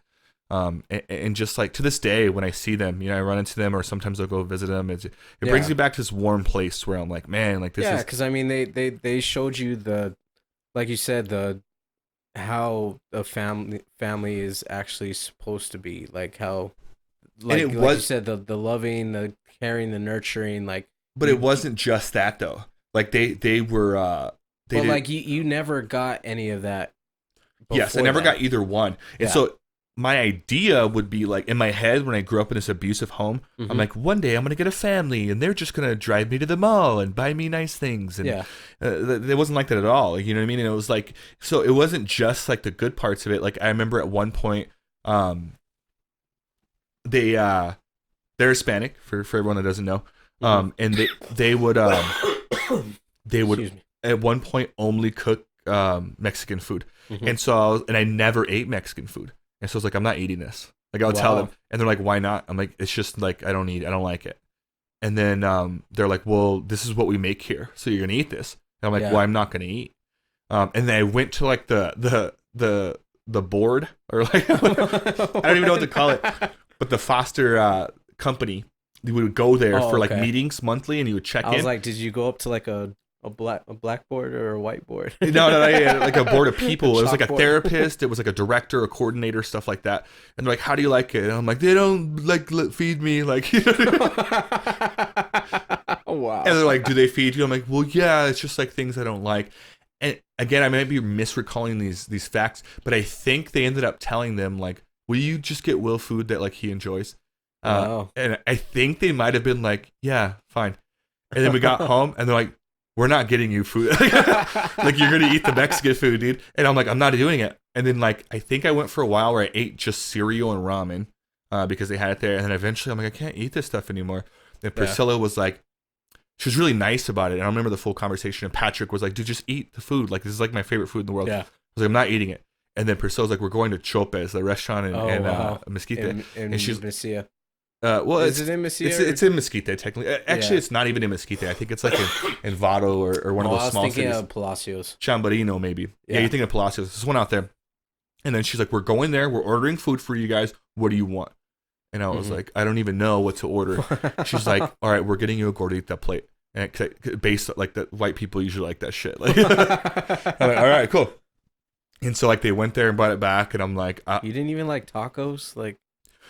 I did, but like my version, yes, like my version of it. Like if you apparently it was voted best Mexican restaurant like in the nation. Yeah, like, I seriously doubt that. No, it's true. Okay, I doubt that it deserved it. Yeah, it definitely doesn't. So they brought home these gordita plates, and then they're like, "Hey, you're gonna eat one." I'm like, "All right." Like I agreed to eat one, but I'm not gonna like it. And I remember eating one, and I tried to not like it, like, but it was so good, dude.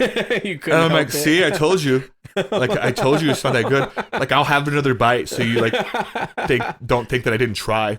Like, because I'm out of cereal and ramen at home. Yeah, and I just couldn't like take it anymore. I'm like, you know what? These are pretty good.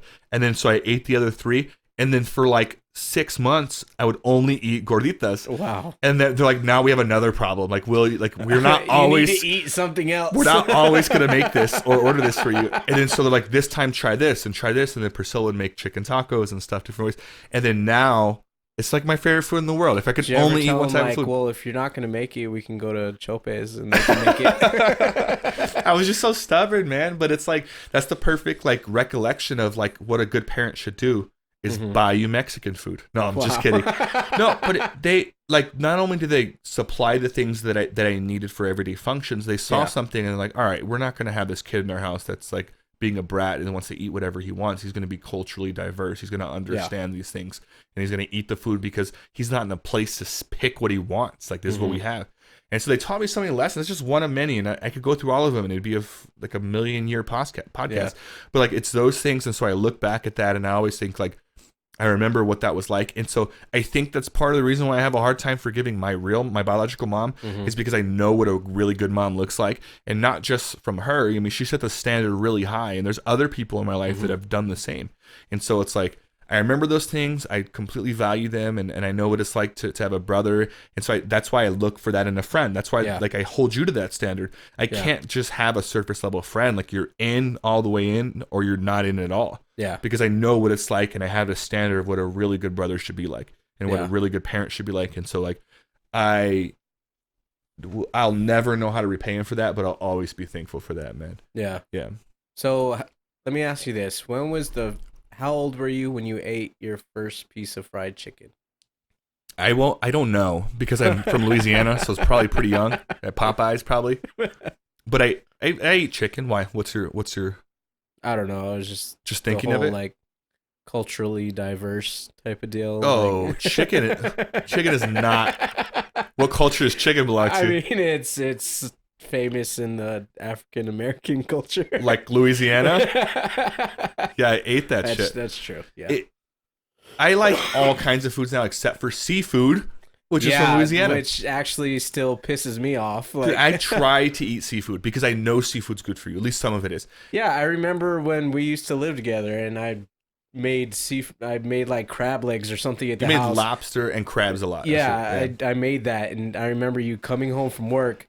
And you were like, what the hell is that smell? What did you make? In my apartment? Yeah, you got so mad. I was like, I made lobster and crab legs. And you're like, you know what? I'm not coming home until you finish all this food. I remember staying at a friend's house. And like, I'm like, you got to air this place out or I'm not coming back. Yeah. Oh my God. I'll never forget that. Like that was. I don't know where that comes from, man, but I feel like something traumatic happened to me when I was a kid. With like a lobster, like maybe like a lobster molested me or something. Like, can you not watch The Little Mermaid? No, I'm obviously joking, but I think that like I don't know, but I know it's the smell at first that bothers me, and then eating the food, the texture. I don't know. It doesn't take me to a good place. I don't feel good from the moment I have the smell of seafood. But I went through a phase where I was trying to work out really hard. And I'm like, what's a good way to get really good protein calories without a lot of fat? And if it is fat, I want it to be the good fat, like your omega-3s. And so I was like, I'm going to eat salmon. But I'm going to like marinate the shit out of it. And so like I told Laura one day, I meal prepped like 30 meals. Not all of them were salmon. Some of them were chicken and steak. So maybe 12 of them were salmon. And salmon fillets. I don't even know what a fillet is in the fish world.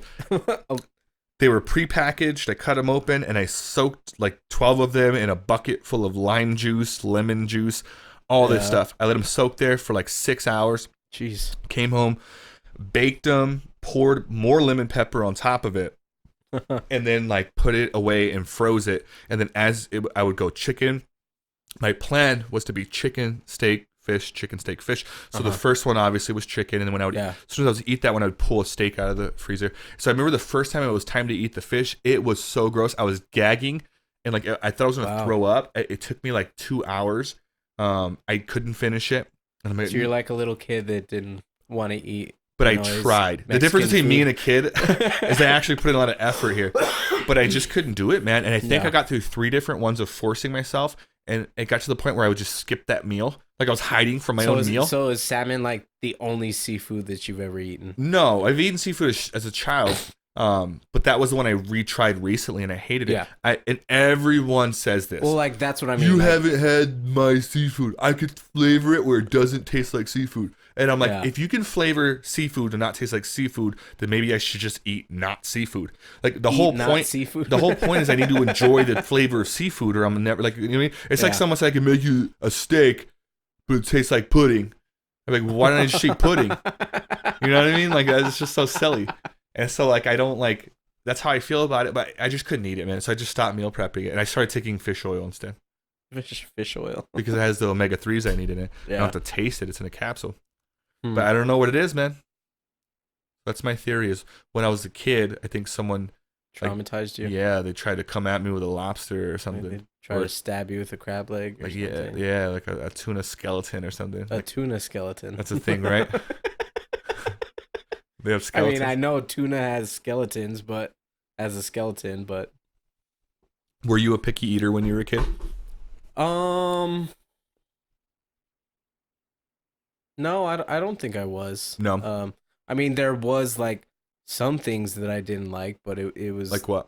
So I have this weird thing, like I don't like tomatoes, like by itself. Like whole tomatoes? Yeah. Like I like on a burger, like I won't get tomatoes on a burger. To this day, you're still like that? Yeah, but like I'll eat spaghetti like tomato sauce. Like I feel like it's a weird one because everyone says that. I like ketchup. I'm the same thing. I've eaten tomatoes. I don't hate them. Yeah. But if I was ordering a burger, I'd probably tell them to keep it off. Yeah. But I do like tomato sauce. Like I like sopa, like things with like fideo, like things with tomatoes in it. I even like ketchup. Not my favorite, but I don't hate it. But yeah, it's something like I see people that like my little brother does that. When he sells those knives, he chopped up a tomato as part of his demonstration. Yeah. And at the end of it, he just like poured salt and ate the tomato. And I just thought that was weird. Wow. Not weird like everyone. I've seen other people do that, but I don't think I could ever do that. I can't just chill and eat a tomato. So like, okay, so like when he slices the tomato, like what does he? He just eats the whole thing? Well, it's not whole anymore when he sliced it. But yeah, I think that he sliced it in half to like demonstrate it, and then he just ate the half. Oh, okay, yeah. Is that like weird to you or something? No, just like it's weird to think like.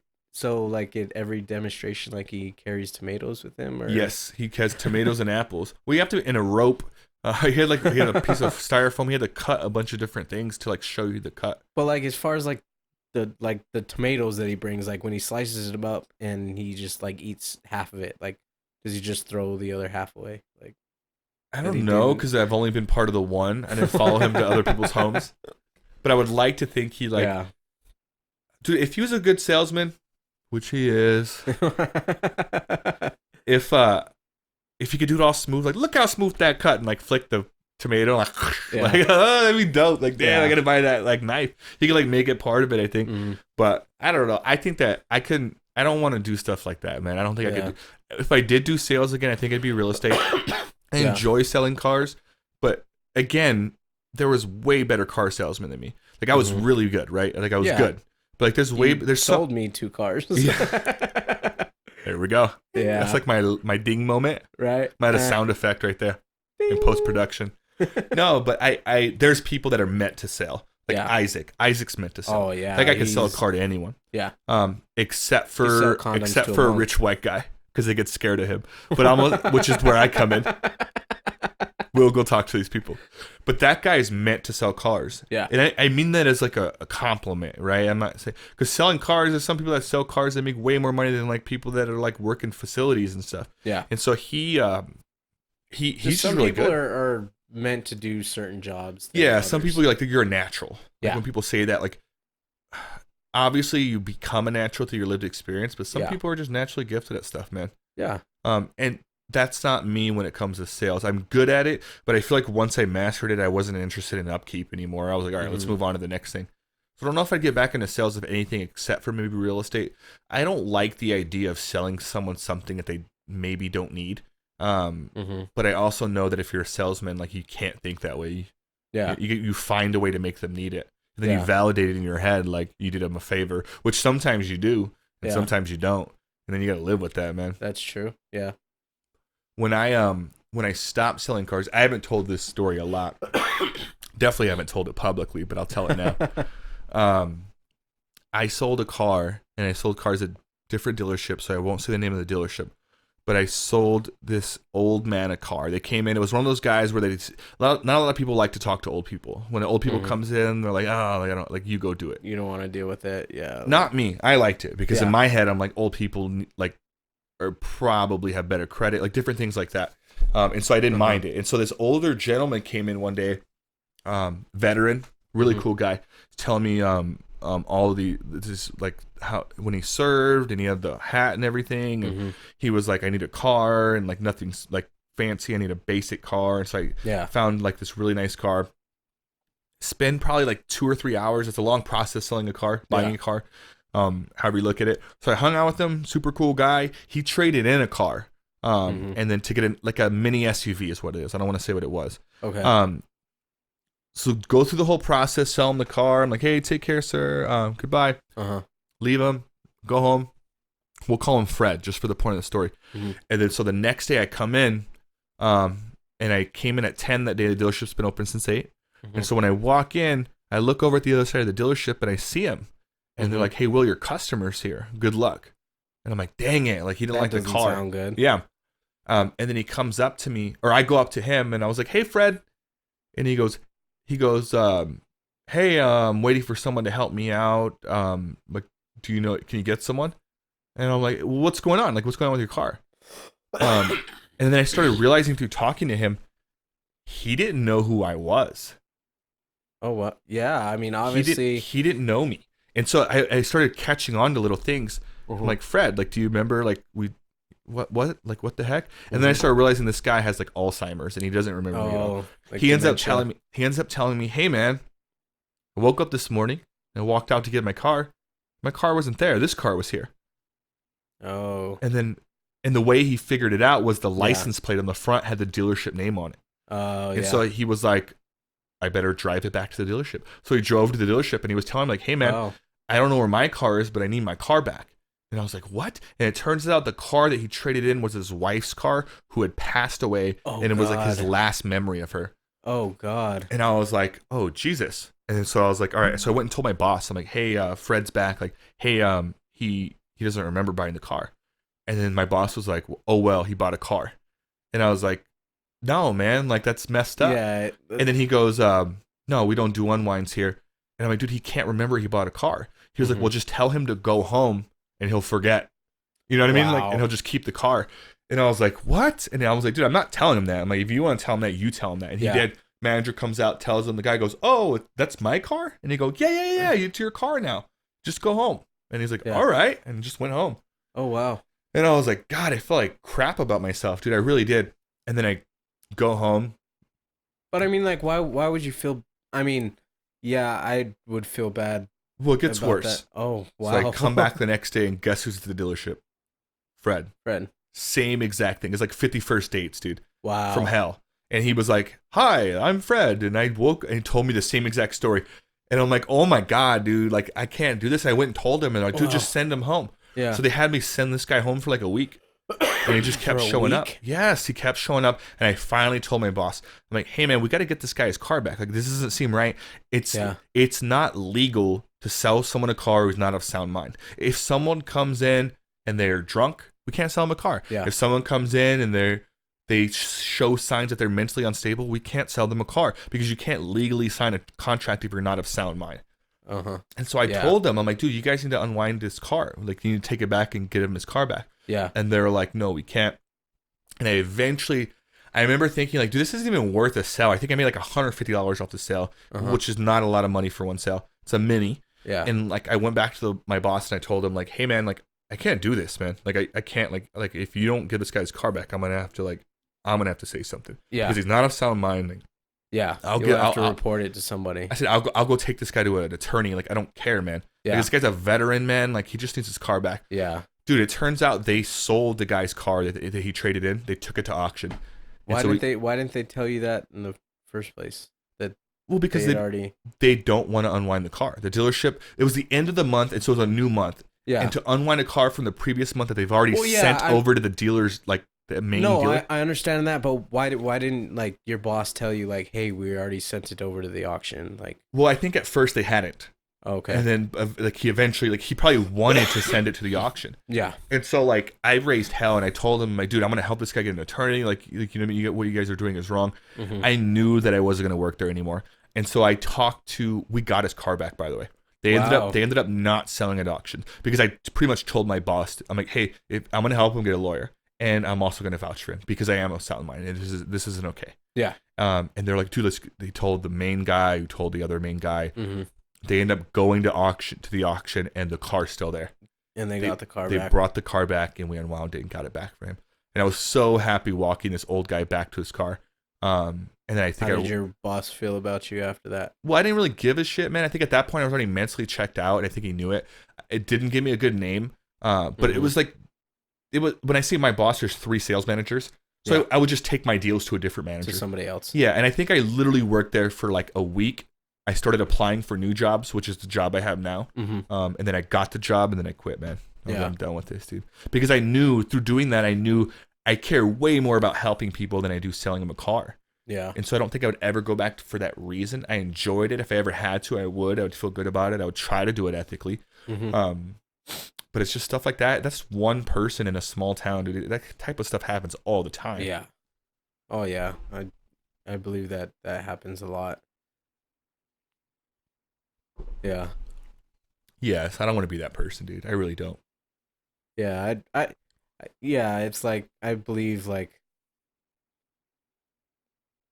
your boss was trying to say like, no, we're not going to give it back. Like different people have like different, I guess, I don't know if you call them morals or like. Yeah, it's for sure a moral issue. That one is for sure. Yeah. Because people make mistakes. It wasn't like I sold him a car knowing he didn't have his memory, right? Yeah. This is part of forgiveness, right? Yeah, you thought he was my intent. Yes, but then when he came in, my only regret is that I didn't do something sooner. And I definitely would have beat myself up for years had I never gotten his car back.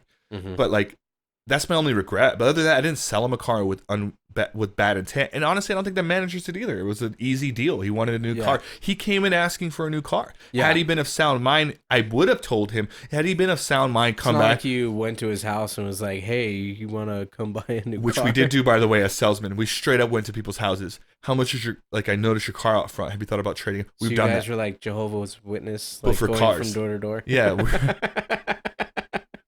We were like Honda's witnesses. Wow. No, but like, yeah, it wasn't like I did that. Had he been of sound mind and came back and said, hey, I don't want this car anymore, I think I would have told him, hey, we had an agreement, man. You came in, you shook my hand, you bought a car, you own the car now. Be a man and ride your car, right? Because I also think that's a real thing too. Yeah. But as soon as he came in and I realized it wasn't of sound mind, I'm like, dude, I got to fix this, man. But that's for sure a moral thing because they could have had the opportunity when I went and told him that, oh, dang it, that's wrong, we should switch this. But they're thinking about money, man. And it's the pressure of a sale. It's like that boss needs to do. It's hard work to unwind a car. Plus, they're like, maybe we needed to sell 60 cars that month, and maybe that was the 60th car. Yeah. And so unwinding that car meant we had 59, so the dealership only pays you for 50, a bonus for the 50th. Yeah. So the 9 extra cars were bonus. I'm sure they probably like keep track of like unwinds, like you said, like they keep track of cars that. And I think you have a certain window that you can still unwind it for that month. So I think it would have cost the dealership so much. Sometimes it's thousands of dollars. Like sometimes the bonus is like 20,000. Like if you sell 59 cars, then you don't get a bonus, right? I'm just giving you an example. Yeah. Maybe there is a bonus, but if you get that 60th car, not only did you make money on all 60 cars, but the owner of the dealership, whether it's Ford, Chevy, Subaru, whatever, they'll pay you like an extra 20 grand, not me, the salesman, but the dealership for hitting that 60th car. And then maybe they'll like whatever it is. So you hit bonuses. So like they'll break you off a piece of that kick cap bar. Yeah. You know? So maybe that month they needed it and then they knew that like they couldn't, whatever reason, it just wasn't a good one. Yeah. Yes. Not me, man. Not me anymore. Have you ever worked a job where you're like, have you ever worked an under the table job? Like that you weren't like, you didn't pay taxes for, someone paid you under the table? Yeah. What was it? It was actually my first, I call it my first job. I mean, it wasn't like it's paid under the table, I guess. Was it a hand job? Like, no. I call it my first job, and he did pay me, and I was under a table. No, but I worked at a restaurant. I was a busser. I was either like probably 12 or 13. Mm-hmm. And I worked. It was a family friend of ours. It was their restaurant, and they let me work there. It was like during the summer. Yeah. As a summer job. But yeah, like I worked. They paid me under the table. Like, what did you do? I was a busser. I bus tables. And like I would get tips from the servers and the hosts and hostesses. But yeah, that's my only like under the table job that I've had. Yeah. I don't know if I've ever had an under the table job. I'm trying to think if I ever I did God, man, this is how bad me and Laura used to struggle when we first got together. Yeah. Well, I was struggling more than her. But I remember like I was in between jobs and I was behind on like some money on something. And so, or maybe we're going on vacation for sure. Maybe it was both. And then I remember telling Laura, like, I need to make some extra money. I started selling some of my stuff on Craigslist. And then I was like, I'm going to like find a job on Craigslist. And I found, bro, I don't think I've ever talked about this publicly. This is kind of funny. But I found a guy that said, hey, you looking for work? He wrote me on Craigslist. Wow. And this must be like 5 years ago. So I must be like 25. And I was like, yeah, like he's like, hey, well, and it seemed normal. He was like, hey, I have some cleaning stuff I need to like around my house. Like if you want to come clean my house, I could pay you some money. I was like, cool. And I told Laura and she's like, all right, cool. And she's all happy for me. And driving there, I felt sketchy, man. I'm like, oh, like what? Is it like out in the middle of nowhere? It wasn't. It was like behind the Pizza Hut where we used to work at, like that neighborhood back there, which is like not the greatest neighborhood, but it was like, it was public enough that I didn't feel weird. To me, sketchy is like, it's dark and there's no streetlights. So it wasn't bad. I got there and it was like a guy who's nice and he was friendly. And he was like, hey man, what I want you to do, he walked me to his house and he was like, hey, well, like, I need you to do this, sweep these floors, come in here, just kind of dust some stuff, whatever you need. Come in here, vacuum these floors. Mop it all up, move these plants over here. And that's pretty much all I need done. And he was like, oh, and I have some things I need to do. And I thought, like, that's pretty cool. Like, he trusts me in his house. He just met me. Like, just to leave you there by yourself in his house? And so he was like, just clean up. I got some errands to run, and I need to pull out money for you, and then I'll come back. And I was like, all right, cool. He left, and I remember thinking, like, oh, this is cool that he trusts me with his house. You know what I mean? And then I was like, what if it's like reverse psychology? Like, he wants me to feel comfortable in his house. So then I got paranoid, and I'm like, what if he's like videotaping me? And so I started looking. You felt like set up? I started like searching his house, not searching, but every time I clean it, look around in the bookshelves and the plants. I'm like, what if he's like filming me or something? Yeah. And then that definitely would be weird. I was a little bit weirded out by it, and then it was to the part where I was vacuuming his bedroom, and I found like porno DVDs, which is like sounds crazy, but the older generation, he was like an older guy, and so I didn't think that like. I was like, well, maybe he doesn't know about the internet yet, or like, I don't know if he knows this is all free online, right? But they're like actual like stacks of DVDs, which I thought like, all right, whatever, like I'm not supposed to see these, whatever. And then I thought like they're left out, like he like knew, on purpose? Yes. And I thought like, wait, what are they doing? Because they were like positioned, and then I was like, what? Like, what if you see if you would steal one of his DVDs? No, I think he wanted to like me to like see like if I was like into that shit. So I think, like, I don't know. I don't fucking know, dude. I don't know. I don't have, like, an idea of why he did this. But I thought, like, he knows he specifically asked me to clean this room. Make sure I clean this room. Yeah. And his room was neat. It's because a neat guy. Yeah. And they were set out. And I'm like, dude, like, they don't look thrown everywhere. They're, like, stacked there, like, kind of fanned out. Yeah. Like a little, like, if you were to, like, wave yourself with them. Wow. Like a porno fan. You said he was, like, a neat guy, so, I mean. Yeah. Not, like, neat. Like, he's awesome. He's super neat. But it was I know, like, he was a clean. It felt staged. And so I was like, what the fuck? And then I started getting my own head. And then I'm like, I gotta get the fuck out of his house. Like, what if I go to open the door and it doesn't unlock? So I went and, like, checked the doors. I was, like, tripping out, man. And so, like, I did everything. All of a sudden, you hear over a loudspeaker, it just says, let's play game. I was literally, like, I thought maybe I was being filmed or something. And, like, and then, like, he had left, like, treats out for me. And I was like, you were being punked? not punked, potentially raped, I guess is where I'm going with this one. I don't know how else to say this. I thought he was going to drug me and rape me. Wow. And I'd wake up and he would just be watching these pornos. I literally thought that.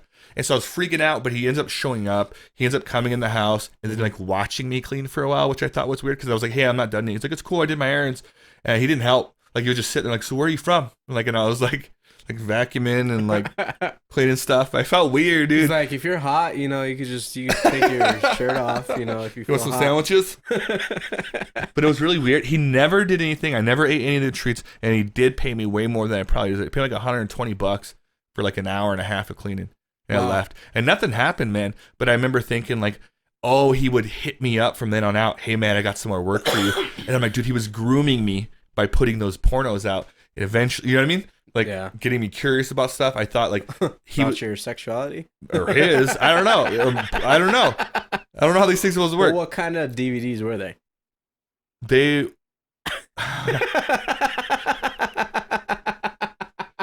There was sex on them. There was intercourse. Yeah, they were. They're all right. They're for sure man on man like porn DVDs. Yeah, okay. And so. Well, I guess that explains why he was sitting there watching you.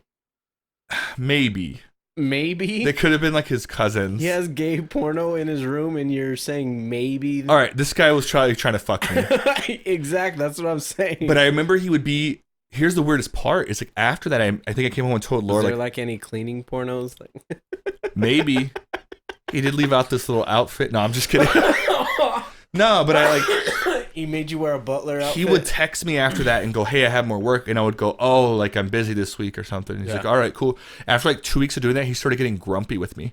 He was like, yeah, like he would write me like, I'm just going to ask someone else to do it if you can't do it. And I'm like, yeah, that's what you should do. I can't fucking do it, dude. Yeah. Like I can't go. But I remember him just being like, oh, like, and I'm pretty sure I went back on Craigslist looking for other people. Wow. And I ended up getting a job. And so I never like had to go back. But it was sketchy, man. I was getting groomed, I think. So you never like flagged his post like is like a. Well, he didn't do anything. What would I flag it for? People own porn, right? People own gay porn. Yeah. It was just weird. And the last thing I want to do is creeps like or call someone something that maybe because he didn't do anything. Like the story sounds creepy, but it was mostly the way it went down. Yeah. He didn't say anything to me. He didn't make me feel uncomfortable. Maybe I'm overthinking the whole thing. Maybe he just left some DVDs up. So I didn't have anything to report. I don't want to be one of those people that like think that everyone's trying to get at them. However, I do think that mentality does save some people sometimes. Yeah. Like, that's probably what it feels like to be a woman and guys are being super creepy. Soupy creepy. Trying to get them to drink soup. You're being really tomato soupy right now. The soup tastes like chloroform. Yeah, so I don't want to like report anything, but I do remember that, and that was the reason why we're telling stories because he paid me on the table. It's the only close to like getting paid on the table job. Just that one experience. Yeah, not my worst experience with tables. Oh man. Oh. So I told you my first job was like when I was 12 or 13. When was what age was your? Technically, my first job was the one I had at Mesquite Water, and I was in high school, and so it was my freshman year to high school. So it was either 14 or 15. Yeah, okay. I think I turned 15 that year. Okay, so I was 14. My first job at like a business was Sonic. Yeah, I worked at Sonic with Colin. I was a cook there. I worked at Sonic as well. That was one of the worst jobs ever because I never had any money. Because they would let you charge food to your paycheck. Yeah, I remember that. Yes, they would let you. Oh, you don't have to pay. We can just take it out of your paycheck. Yeah, and then you like lose track of how much food you're ordering. You forget how it adds up, man. Exactly. And then you're getting a paycheck for like 40 hours. You're getting like $150 paycheck sometimes. This is back when minimum wage was like $6.15, dude. Yeah, and then I'm like, what? They tax it, and then all the food comes out. Actually, I'm made. Because I was a car hop at Sonic, and I made really good money as a car hop. I can see what the car hops did. That's the way to go in any place where you're going to be in a food industry is to serve. Because even though like you get paid less like, hourly. Well, actually, I guess at Sonic at the time, they didn't consider a car hop as a server. Like, I didn't get paid the like $2.15 or something like a server at a restaurant. That's how it was at Pizza Hut, remember? Yeah. They would pay you minimum wage and $1 a delivery, and you would get tipped. Yeah. Yeah, I do remember that because they didn't count it as being a server. Exactly. That was the way to go, dude. Yeah. Sonic and being a delivery driver at Pizza Hut was my most like banking. If I grow old and I retire, but I still want to work a little bit, I think I'd be a Pizza Hut driver. Yeah. Because I think it's like decent money. You get to spend time on the drive places listening to music, podcasts, whatever you're into, and you get good tips for it. Yeah. And you don't have to work 40. Like you can work a 25 or a 30 as a Pizza Hut driver. Because like I said, when I worked at Sonic, like I would get the minimum wage paycheck, and then I would get to keep my tips, and like I all the change that I would get, I would save up throughout the week, and then I would go I would take it to Coinstar and like cash in all my change, and just like get a bunch of alcohol. Yeah. I mean, I was in high school at the time, so I couldn't buy it. All right. Legally, but just the change in itself from being a car hop like throughout the week. Like sometimes I'd have like between $100 and $150 just in change. Really? Yeah. So being a car hop, like I made quite a bit of money. I feel like that wouldn't be the same case now because it's less and less people play with cash and change. Yeah. They say you should, right? If you're tipping, you should still attempt to use cash because then they don't claim taxes and stuff. Yeah, well, so like how they did it at like, and it was also the same at Pizza Hut. Like at the end of your shift, like the managers would ask you how much in tips did you make. Yeah. Like we never told them the real amount. Like honestly, I'd probably tell them I made $20. Yeah. Like throughout the whole shift, and when I actually made like 40 or 50. Gotcha. But yeah, it's always better to if you're gonna tip somebody to pay them in cash. Colin used to do this thing. I feel like I'm gonna put him on blast for a little bit for this. But he used to do this thing. It's so long ago. We're talking 11, 12 years ago. I don't know how long ago it was. I thought you were going to say like 11 or 12 days ago. Yes. But Colin used to do this thing where he would charge a customer. There would like be a discount, right?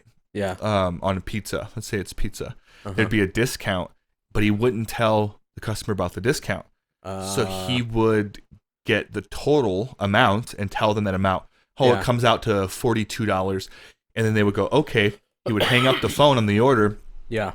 He would, without submitting it, you could print that ticket. Yeah. And then he would add the discount, which would drop to like $28. Yeah. He'd print that ticket. But you ask, hey, you're going to pay with card or cash? They said cash. And he's like, all right, cool. And then he would take with them the ticket that said the $40. They would give him the money. And when he'd come back, he'd turn in the $28 ticket and pocket the 12 the plus rest of the money plus whatever the they tipped him. Yeah, dude. And he would make some good money like that. Wow.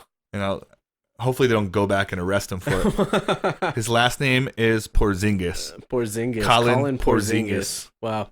Look him up. It's Kristaps' brother. But so I have a story I'm going to ask you about because I have to use the restroom, so I want you to talk about it because I have a story that I want to talk about when I get back. Okay. So do you remember, yes or no, do you remember the first time you got drunk? Not drink alcohol. Do you remember the first time you got drunk?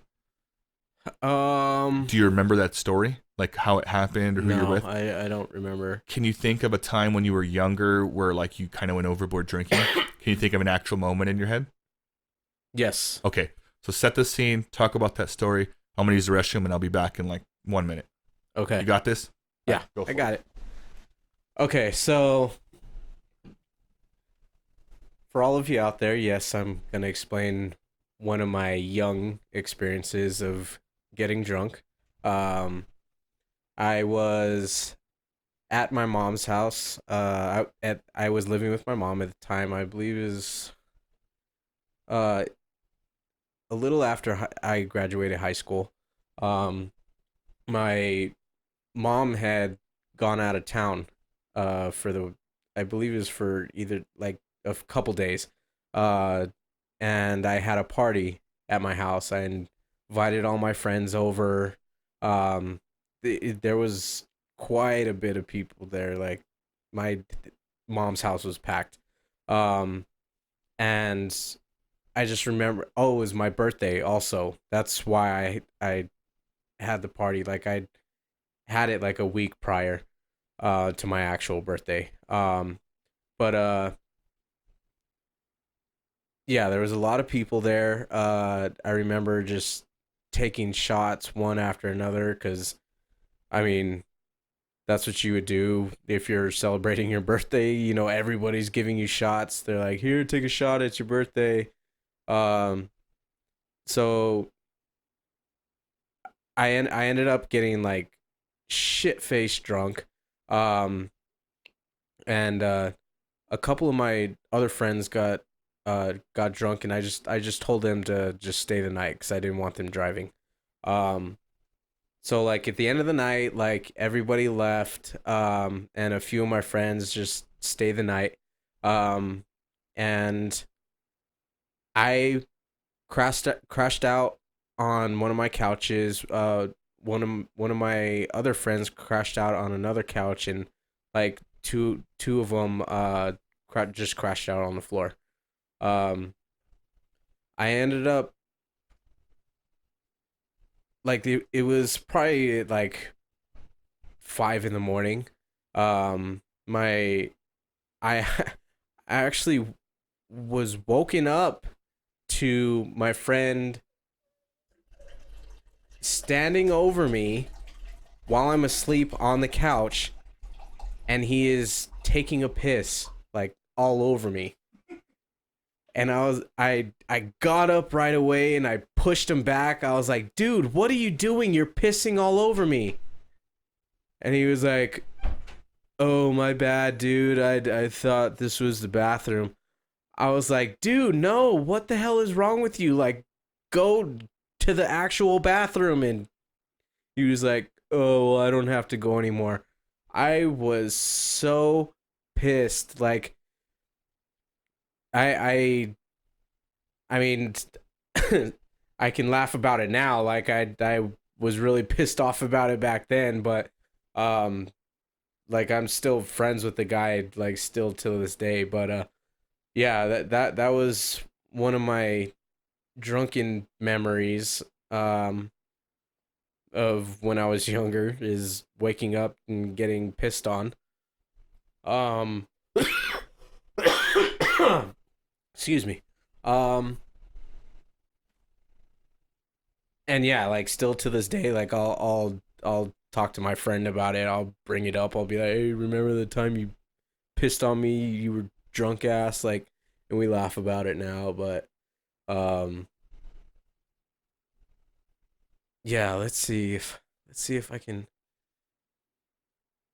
think of another story. Oh yeah, I do remember another story. This was also in high school. And I remember it was the 4th of July weekend. I was with my friend. We had just gotten fireworks at a fireworks stand, and we were driving to his girlfriend's house. Um, and on the way to her house, I told him, I was like, dude, I really need to use the bathroom. And like I was pretty drunk at the time, and uh he was like a little buzzed, but like not too bad. But I told him, I was like, dude, I really need to go to the bathroom. Um and he was like, dude, just hold it, like we're almost there. Oh, hi, Will. Oh, hey, I didn't see you there. I'm jumping in on this story. Okay.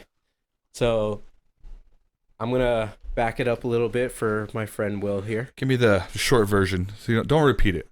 No, maybe just keep going and I'll catch on. I had just started. Like it was just started. Well, this was a second story. Oh, okay. I had already told my first story. Got you. So this is a drinking story? Yes. This is where you overdrink? Yeah. I had to use the restroom, and I had to let Zoe out, by the way. That's why it took longer. Wow. Because as soon as I came back from the restroom, she was like, no. I'm like, dude, if I don't let her out, this could be the whole podcast. Yeah, I definitely didn't wonder why it was taking you so long. Good. Thank God. But, that'd be stupid. No, so, okay, so, beginning of my story, Me and my friend, it was 4th of July weekend. Mm-hmm. We were driving to his girlfriend's house. He was driving. I was in the passenger seat. I was shit-faced. He was a little buzzed, but like not too bad. Mm-hmm. We just gotten fireworks, and we were driving to his girlfriend's house, and I told him, I was like, dude, I have to use the bathroom, like bad. I was like, you need to pull over. He was like, dude, we're almost there. Just hold it. I was like, no, dude, like, I don't need to take a piss. Like, I'm about to shit all over your car. It was like bad.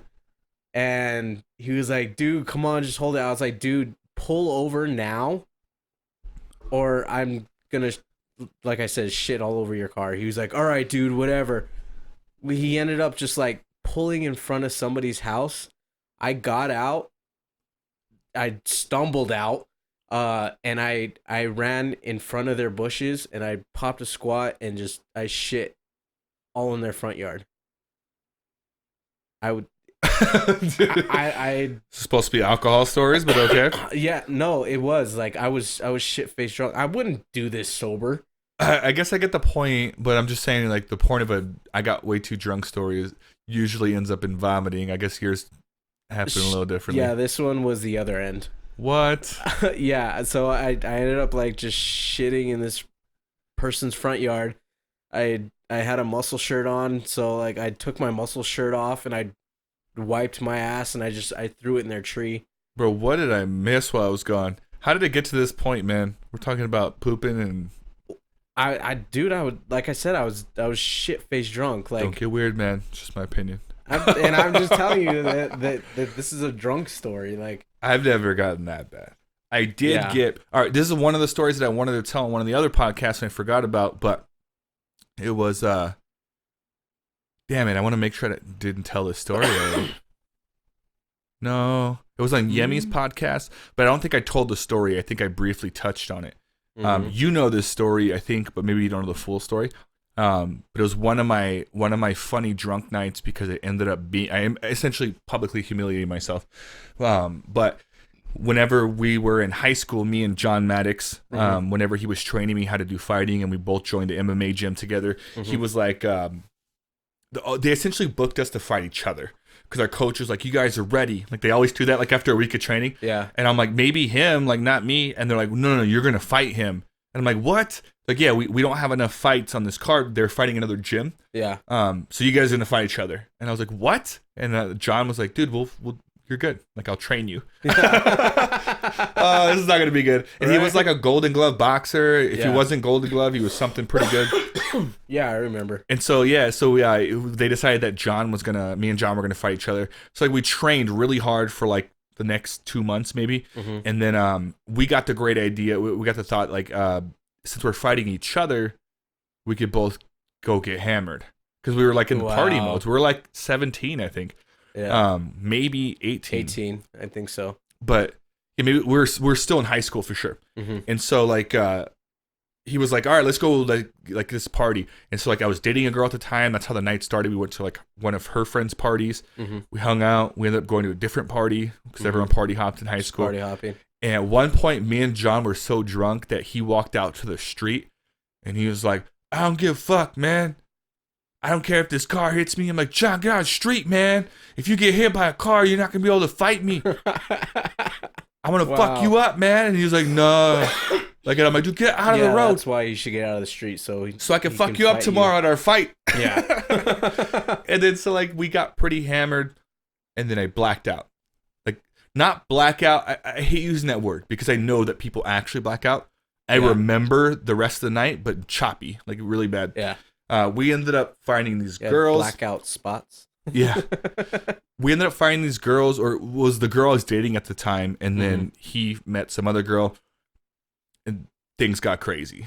You know what I mean? The girl that I was with was, like, all, like, excited about it. Anyways, so pretty much we wake up the next morning, right? Let's just call it like we don't know what happened. So we wake up, our fight starts, like, at 5, and it's, like, 3:30, and we woke up at the Grove. Wow. And we're like, what? And I woke up in a room at the Grove by myself with the door closed, but nobody was in bed with me. And I was like, what the heck, man? Like, what's going on? I looked at my phone and I realized what time it was. I was like, oh shit, like I gotta find John. We have a fight. So I bust out of this room in the Grove, and in the living room is John, and he's in bed with some person, in not bed, and in couch, I guess, and they had blankets. Pull out bed. And I go, John, and he wakes up, and I'm like, dude, we gotta get out of here. He's like, what? I'm like, yeah, we gotta get out of here, dude. And so he gets up. And I'm like, dude, we have our fight like in an hour and a half. We have to drive all the way to DA. We don't have any of our fight gear. Like, so we went. And he's like, dude, what the hell happened? We're still not even hungover. I think we're still kind of drunk. Yeah. And I'm like, what the fuck, dude? And then he was like, dude, let's go. We got there so late that we didn't get to pick our music.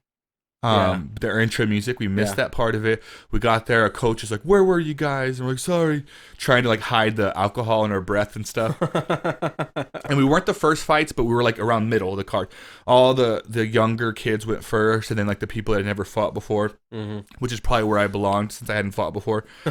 And then there's like 6 fights left, and that's when me and John fight.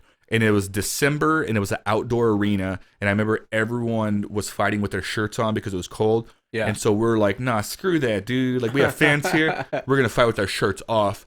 And so, what's it called? Before we get to that part of it, it's John's turn. And they do the announcement. Like, coming first to the cage, John Maddox. And it was Tupac. It was, that's why I fucked your bitch. Get money. Whatever. Like, doom, doom, doom. And he comes in all crazy. He's like, woo. Everyone's like, yeah. All hyped up. Yes. And he gets in there and he gets in his corner and he's like doing his shadow boxing thing. And I'm like, all right, cool. And they're like, coming next to the cage, Will Palmer. The song pops on. Akon.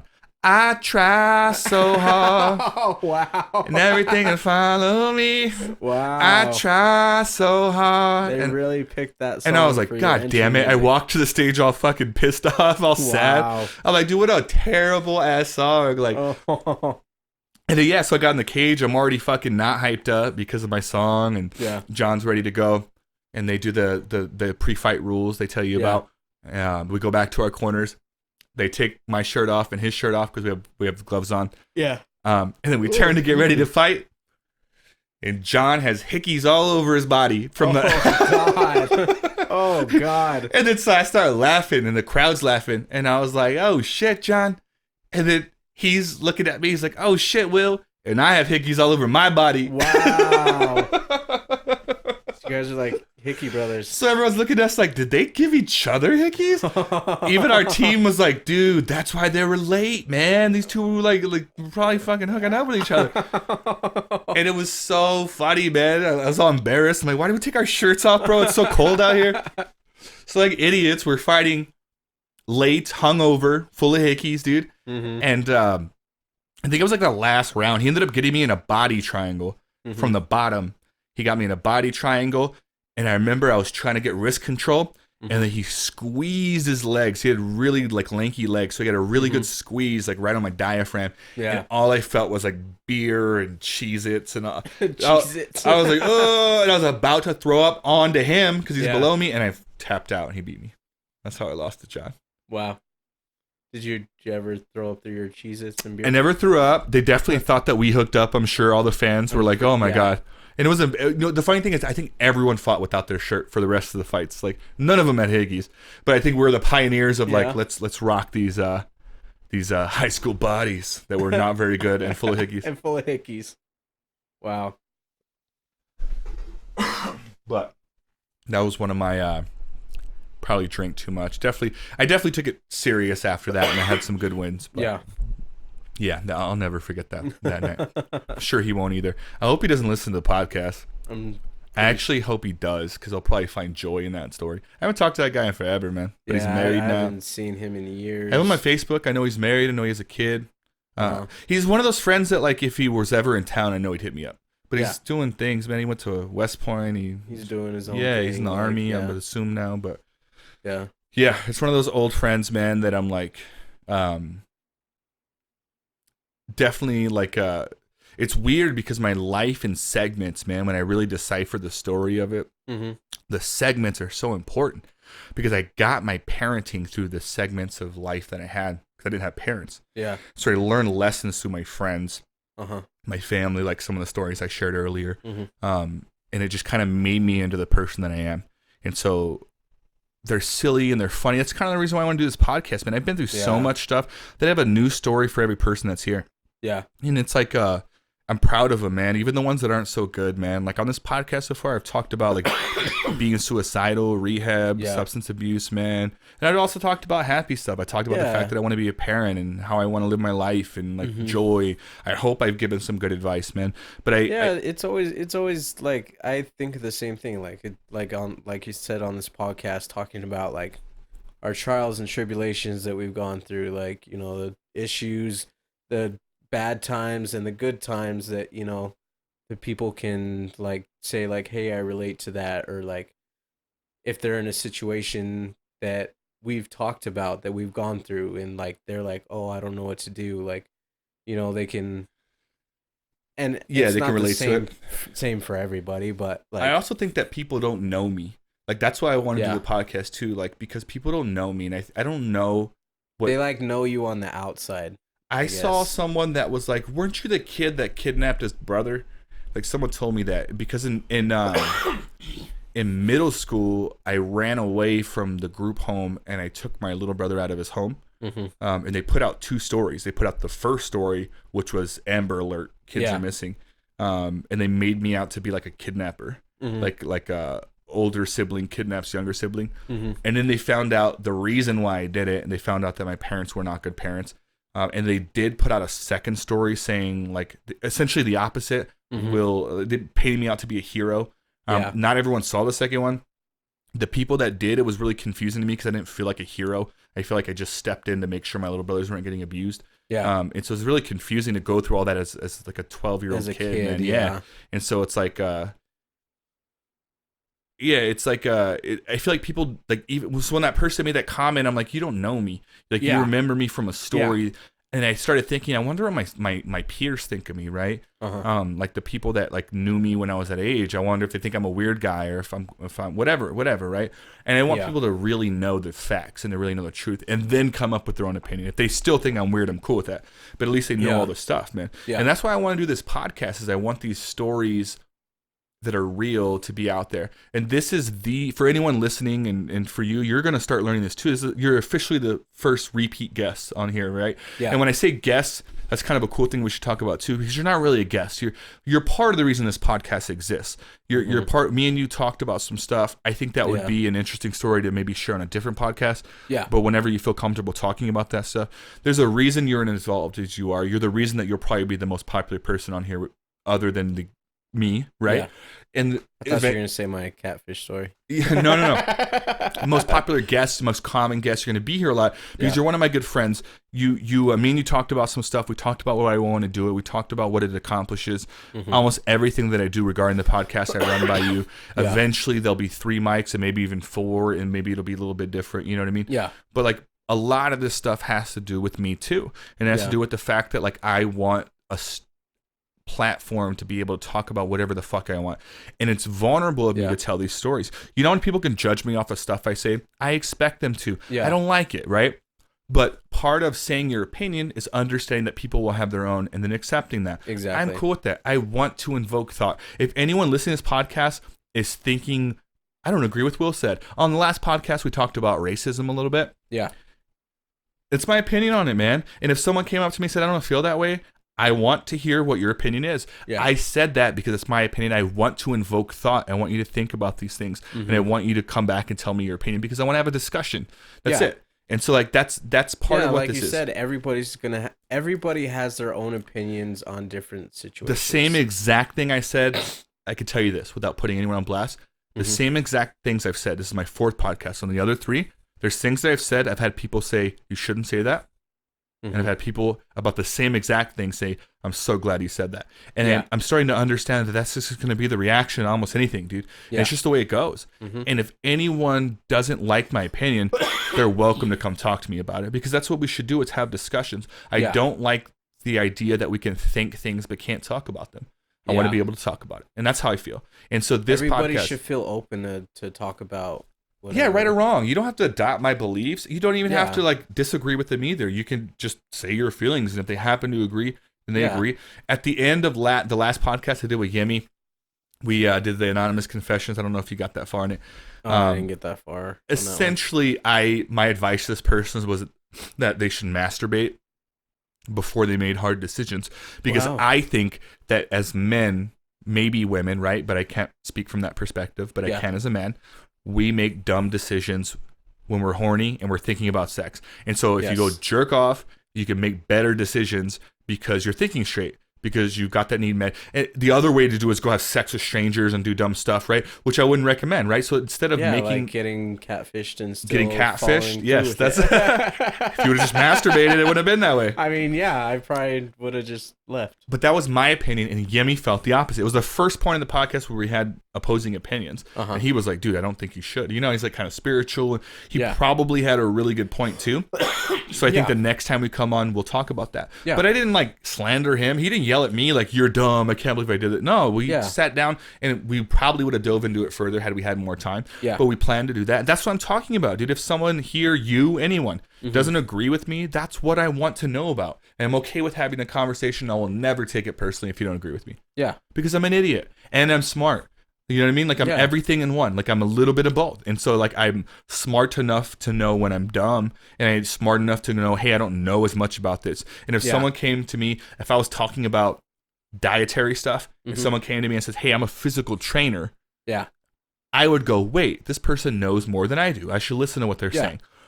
I'm not stupid. You know what I mean? I'm not like, I'm going to learn that stuff. And so I encourage that kind of dialogue with almost everyone. Yeah, because you can always learn something new from other people. Like, that's really the only time to learn something new. Yeah, other people have gone through experiences and have learned stuff that not everybody else has learned and experienced. Like, you know, like they say, like you learn something new every day. Like, I think people forget to value the people around them, and I'm one of those people.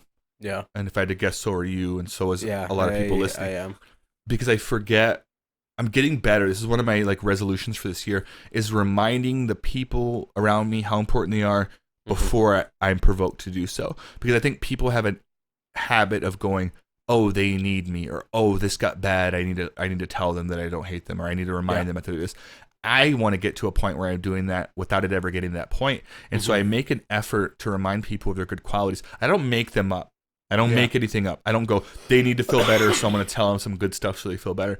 Yeah. But I literally stop and think, what do I like about this person? And I've gotten better at that with you, where I tell you, hey, man, I think I like this about you, and I enjoy that. And I got better with almost everyone. With Laura, I'm trying, man. I'm trying my best. But I think that as human beings, we forget to call our mom, if it's your mom, whoever it is in your life, call your friend, call your best friend, maybe that always shows up. It's like the relationship where they're like, well, she knows I love her. Why do I gotta tell her?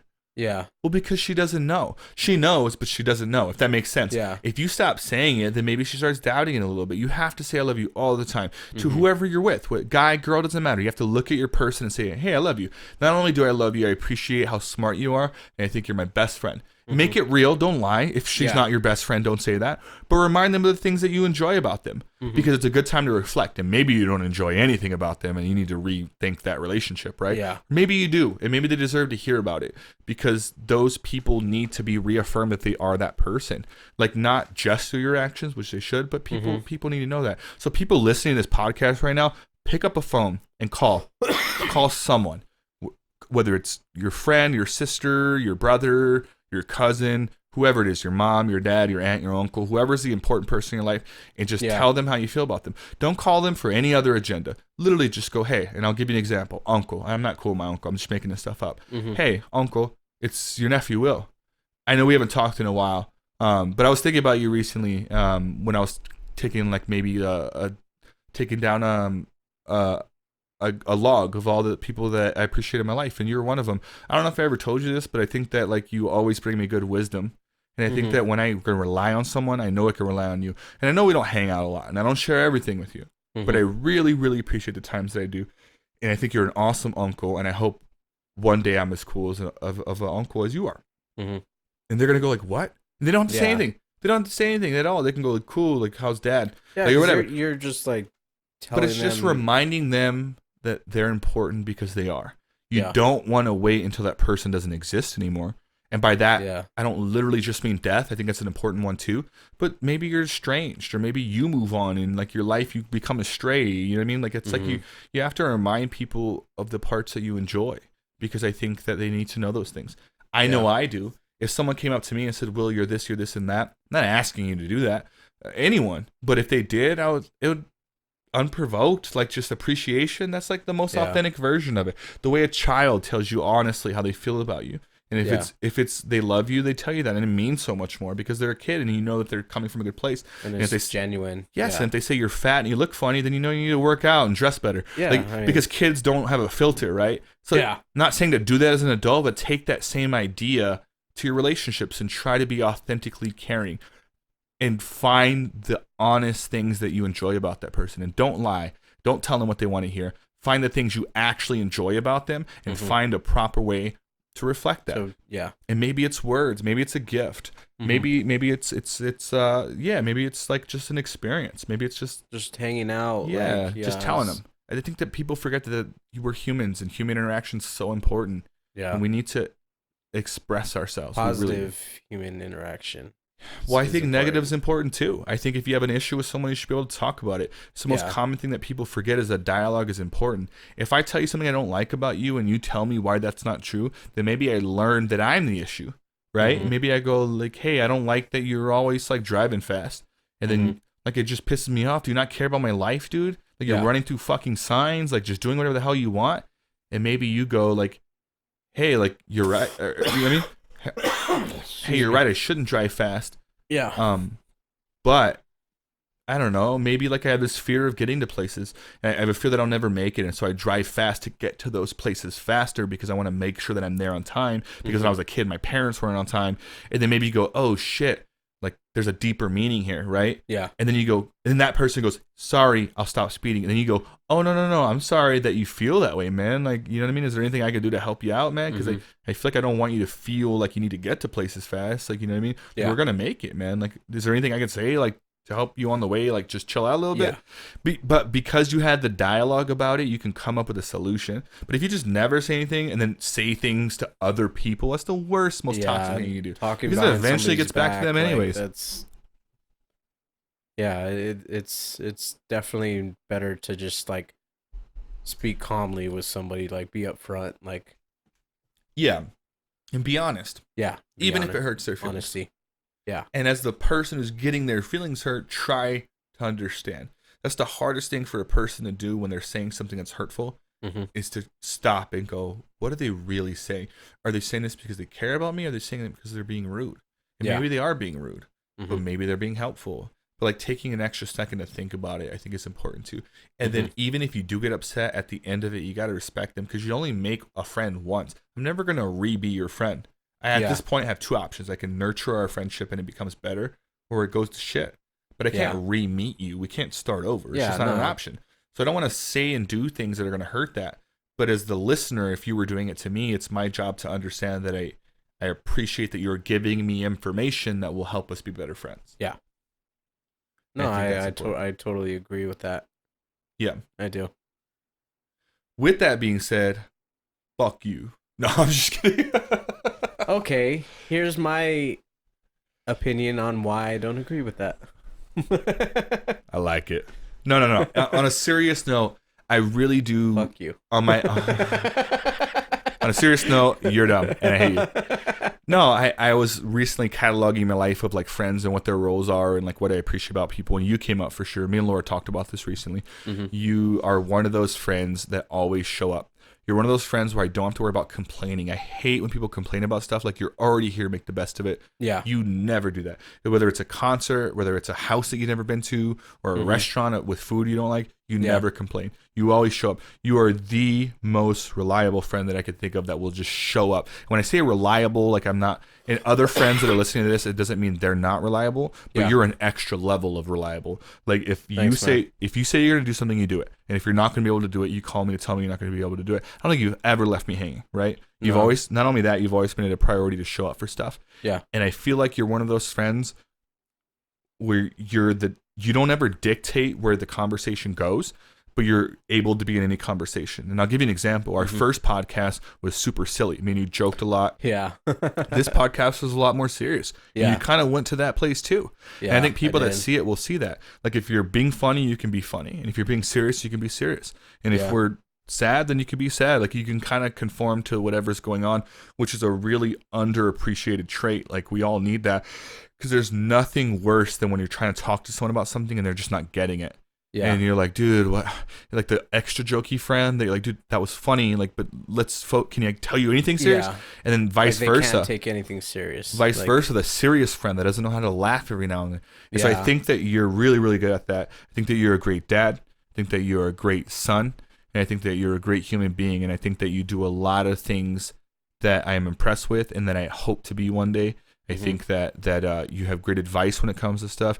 Your laugh is infectious. Your personality is infectious. Thanks, well, no, I'm being serious. When people hang out with you, like they feel good. They feel like happy, man. Like you have a happy aura about you, and it's really, really impressive. I've actually been told by like a lot of people that my laugh like annoys them. Like some people have like said, send those people to my house. Yeah, all of them. Like some of them have said like I laugh like a hyena. Like I'm like, yeah, I have a stupid laugh too. Yeah, but I feel like when people say that, I go, thanks. Like you should feel the same way. I'm like, whatever. Yeah, you know what I mean? Like what? This is a high school where you gotta shut up and like laugh quietly so you don't get fucking expelled or something. You just laugh, man. Yeah, I think normal laughs are boring. Yeah. You're like my second favorite laugh in the whole world. Who's your first? Justin. Justin. Yeah. Who's this Justin? The only person more hyena-ish than you. Ah, okay. I'll say his last name, Cedillo. Nitsudge. That guy has the greatest laugh in the world. Mexican. I can't, dude, he's gonna be a guest on here one day. Yes, he has the most infectious laugh in the world. Yes. So you're number 2, just on the laugh part. You're number 1 in everything else. I mean, at least you admit you're like, all right, that dude's pretty dope. He's got a dope laugh. Yeah.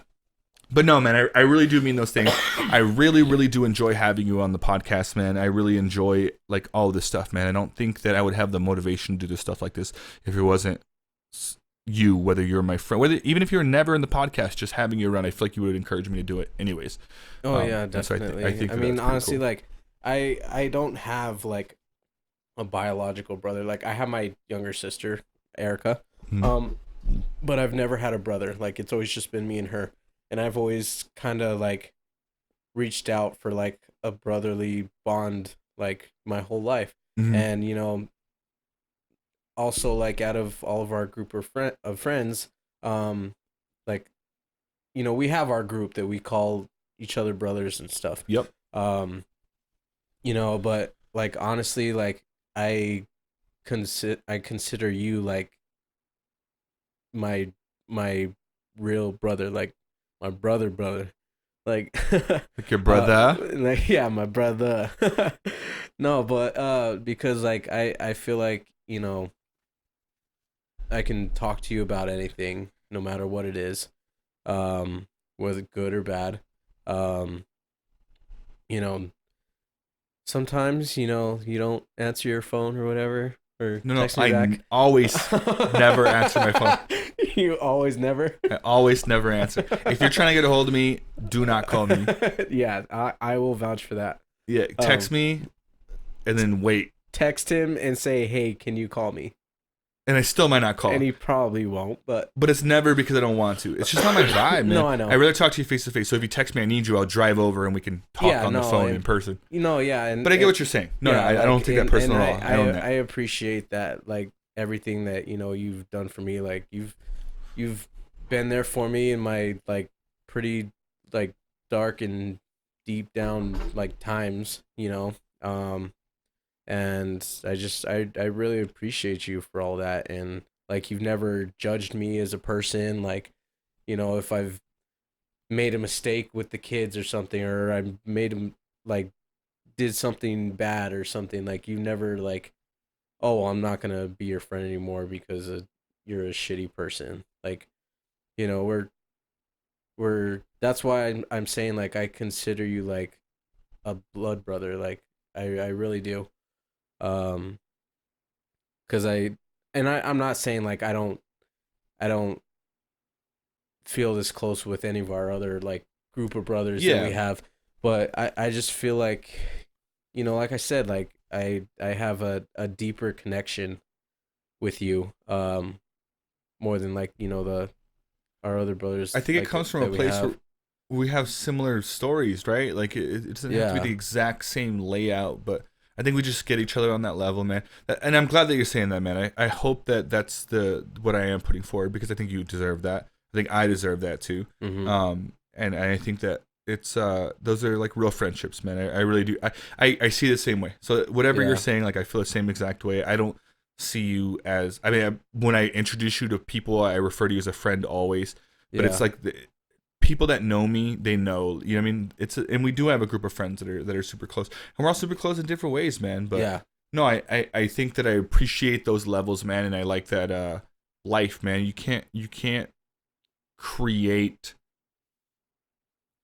can't artificially create a bond like you can through just experiences and going through shit. Mm-hmm. Like me and you have been arrested together.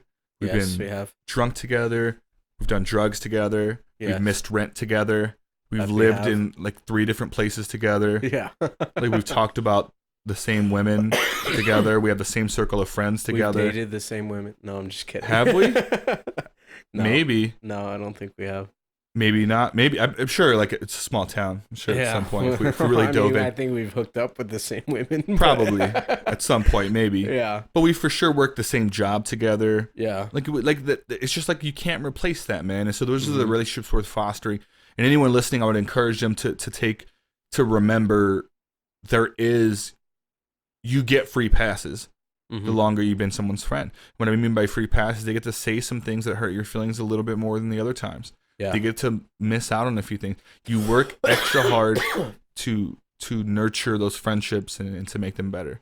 Like, honestly, I think, like, since we've known each other, we've only been in one, like, actual fight, like, an argument with each other. We argued?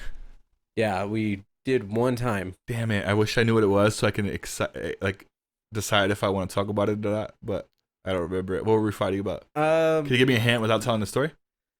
It was about one of your exes when you were with her. Oh yeah. Nah, we can for sure tell that story. You want to tell that story? I don't want to tell a story. Maybe we could save it for the next one. I do want to tell a story, but I don't want to get too deep into it right now. Okay. Maybe we could save it for the next time. Let's save it for the next one. Okay. It was a good spot to wrap up. I feel like we've been doing this for a long time. Yeah. Let's do the confession, and then we'll wrap it up, and then I will see you whenever we do the next one. Okay. Let me. Oh, right here. Okay. What's the confession for the week? Probably something in Spanish. Just kidding. What'd you do one day? Okay, ese Guillermo Palmero goes to the Casa Luna. Este es tu. All right. Is it from a guy named Usher? No. This one should be fun. All right. So here's the confession. It says, I've been struggling with an eating disorder for about 5 years now, and it's the hardest thing I've ever had to deal with. Constantly thinking about what you're eating, how you're not as skinny as your friends, and how disgusting you feel. How disgusting you feel really is a daily struggle. I've wanted to stop for such a long time, but it's so hard, especially when it becomes routine. I just wish I could find inner peace. Okay. It's deep. Yeah, it is. I'll go first on this one because this is kind of one that I wanted to talk about a little bit. So the main things that stick out to me is it's the hardest thing I've ever had to deal with, which shows me that it's important. This isn't just the first time this person's thought about it. Yeah, constantly thinking about what you're eating. I'm not as skinny as my friends. Mm-hmm. How disgusting you feel, the struggle, and I want to stop. It's hard. It's routine, and I wish I found inner peace. Here's my version on that. First of all, I think that anyone that's struggling with the way they look, this is a tough conversation. I think that it's important to care. Mm-hmm. I don't like the phrase, you're beautiful just the way you are.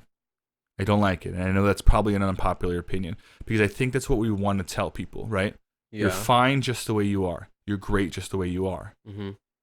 Which in fact is probably the way you would feel as a parent, as a friend, maybe even as a partner. But I think that you're allowed to feel that way.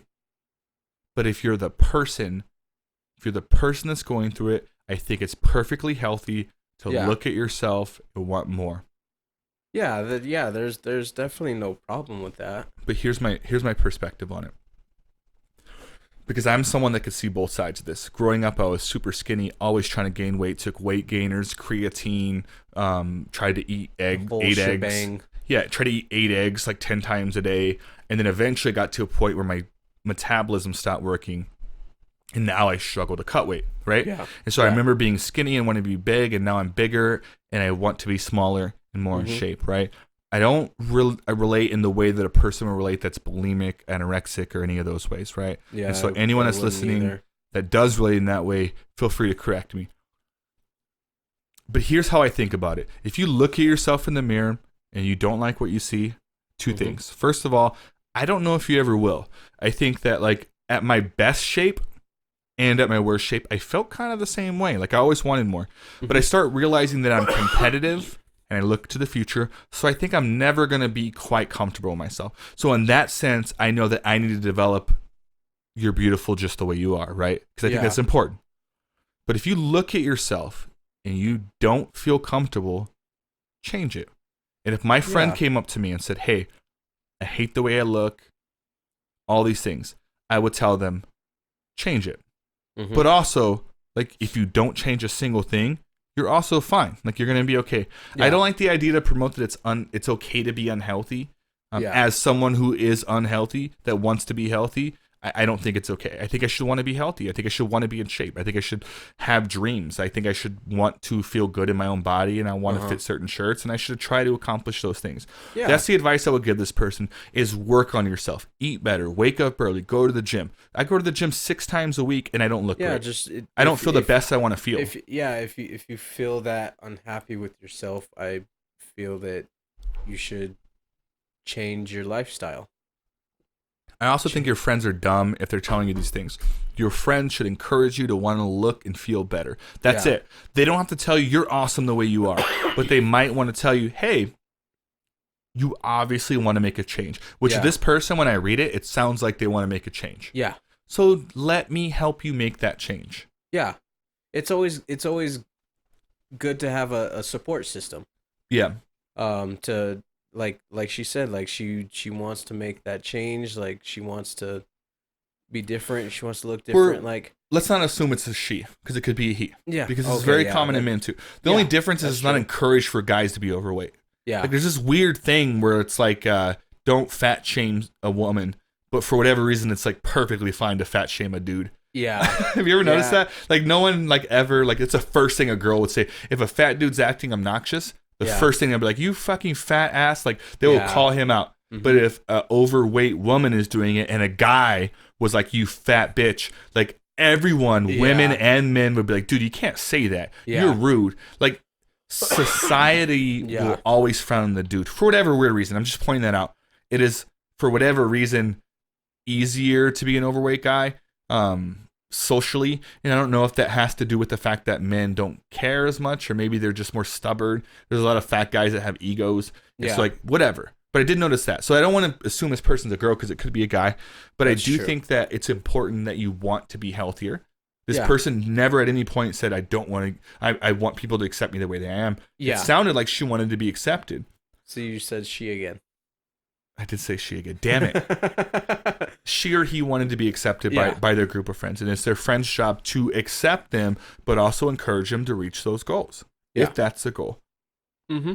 I don't want people, right now, I'll go to myself. It's the easiest way. That way people that are listening they always have goddamn opinions. But they're going to, like, this will be about myself. I don't feel I'm in the best shape of my life. I think the camera adds on pounds, how they say that. There's one podcast where I'm wearing a tight shirt and my belly's hanging out. I look terrible. The very next podcast, I'm wearing a baggier shirt and I look way smaller, which I also don't like. You know what I mean? Yeah. And so it's like I realize like There's a lot of things that have nothing to do with me. I want to feel good, right? And so as someone referring to myself, I don't feel my best shape. I feel like I carry extra weight in my gut. I would like to lose it. And I would like for my friends to be honest with me and not tell me I'm awesome in it. Because if they did that, then maybe I'd stay the way I am. But I also would want for my friends to not be rude and call me a fat ass. Yeah. And so my friend's job is to say, hey, Will, like, you're good. Like, you do work out 6 times a week and you try to eat healthy. That's pretty good, man. But if you really want to lose the weight around your stomach, like, I have some options for you. Or if you don't have any options, I know a person that has some options. I would want them to be that way towards me. Accept me from who I am, but also encourage me to be better. It's got to be both. Don't just tell me you're awesome. Don't tell me you're fine. Because what happens one day when I'm 600 goddamn pounds? And I'm like, wait, what? Like, my friend's like, dude, you're overweight. What? Yeah. Why didn't you tell me this 4 years ago? You know what I mean? Like, why were you honest? And so I want honesty. I want people to be brutally honest, but with passion. You can be compassionate and say, hey, man, I'm worried about you, dude. You didn't used to pant when we fucking got in the club. Now you're huffing and puffing, and we haven't even walked up those stairs yet. I'd want someone to call me out on it enough to be motivated. That would be my advice to this person. What do you got? Honestly, you pretty much, like, I agree with everything you said, like, and I feel the same way that, like you said, like, if you should feel happy, like, the way you are, like, it's okay, but it's also, like you said, like, it's also okay to want to be a better you, be a better is physical wise, to want to be in better shape, to want to be thinner, or even like people who are too skinny that want to gain weight. Yeah. Like it's okay. You know, but like I also said that it also helps a lot to have a good support system around you. That if they know, like, you know, you want to make that change, that they're there for you to kind of help you if they know ways that you don't, to help you reach, you know, whatever goal you have. And you know, if you ask one of your friends, like, hey, are you happy with the way you look, and they say, yeah, I'm happy with the way I am, like, that's fine. Like, if I think that's okay. But like, well, I don't think you should ask anyone, are you happy with the way you look? But if someone's voicing that they're uncomfortable, I think addressing it is the good thing. Because silence is never the answer. If someone says, I'm uncomfortable with the way I look, and you just stay quiet because you don't want to address it, that may not be the best way to do it. But I don't think you should go around asking your friends if they feel comfortable. I think it's, if it comes up, you address it. And you be compassionate, and you be as nice as you can. Yeah, like you said, like, don't go up to them and tell them, like, you're a fat piece of shit and you need to lose weight. Like, yeah, definitely don't make comments unless you're doing it, like, in a genuine, nice way, probably one-on-one. So the only person that could judge your comments is that person. Yeah. I feel like that'd be the best situation, but no, man, I think we're both right. I think that's the way to go, and I think that's the best advice that you could give someone. Maybe it isn't. That's our advice, though. Yeah, that's our opinions on it. All right, before I let you go, a few things that I'll say real quick. I eventually want to do, this is for everyone that's listening, I eventually want to do the anonymous confessions by the people that watch the channel. For now, we're pulling them offline. Yeah. If you have an anonymous confession that you want to write, you can message me on, if you have me on Facebook or if you have me on Instagram, you can message me on there. Obviously, your name is going to show up on there. If you do write something and you're comfortable doing it, knowing that I'll know who it's from, we could talk about it here on the podcast, and I'll leave your name out of it. You can still remain anonymous. Yes, and then eventually when we have, there's not a big enough subscriber base yet, but eventually we will have a email set up where you actually can be completely anonymous even to us. But for now, right. And if what you submit doesn't make the podcast, that's fine.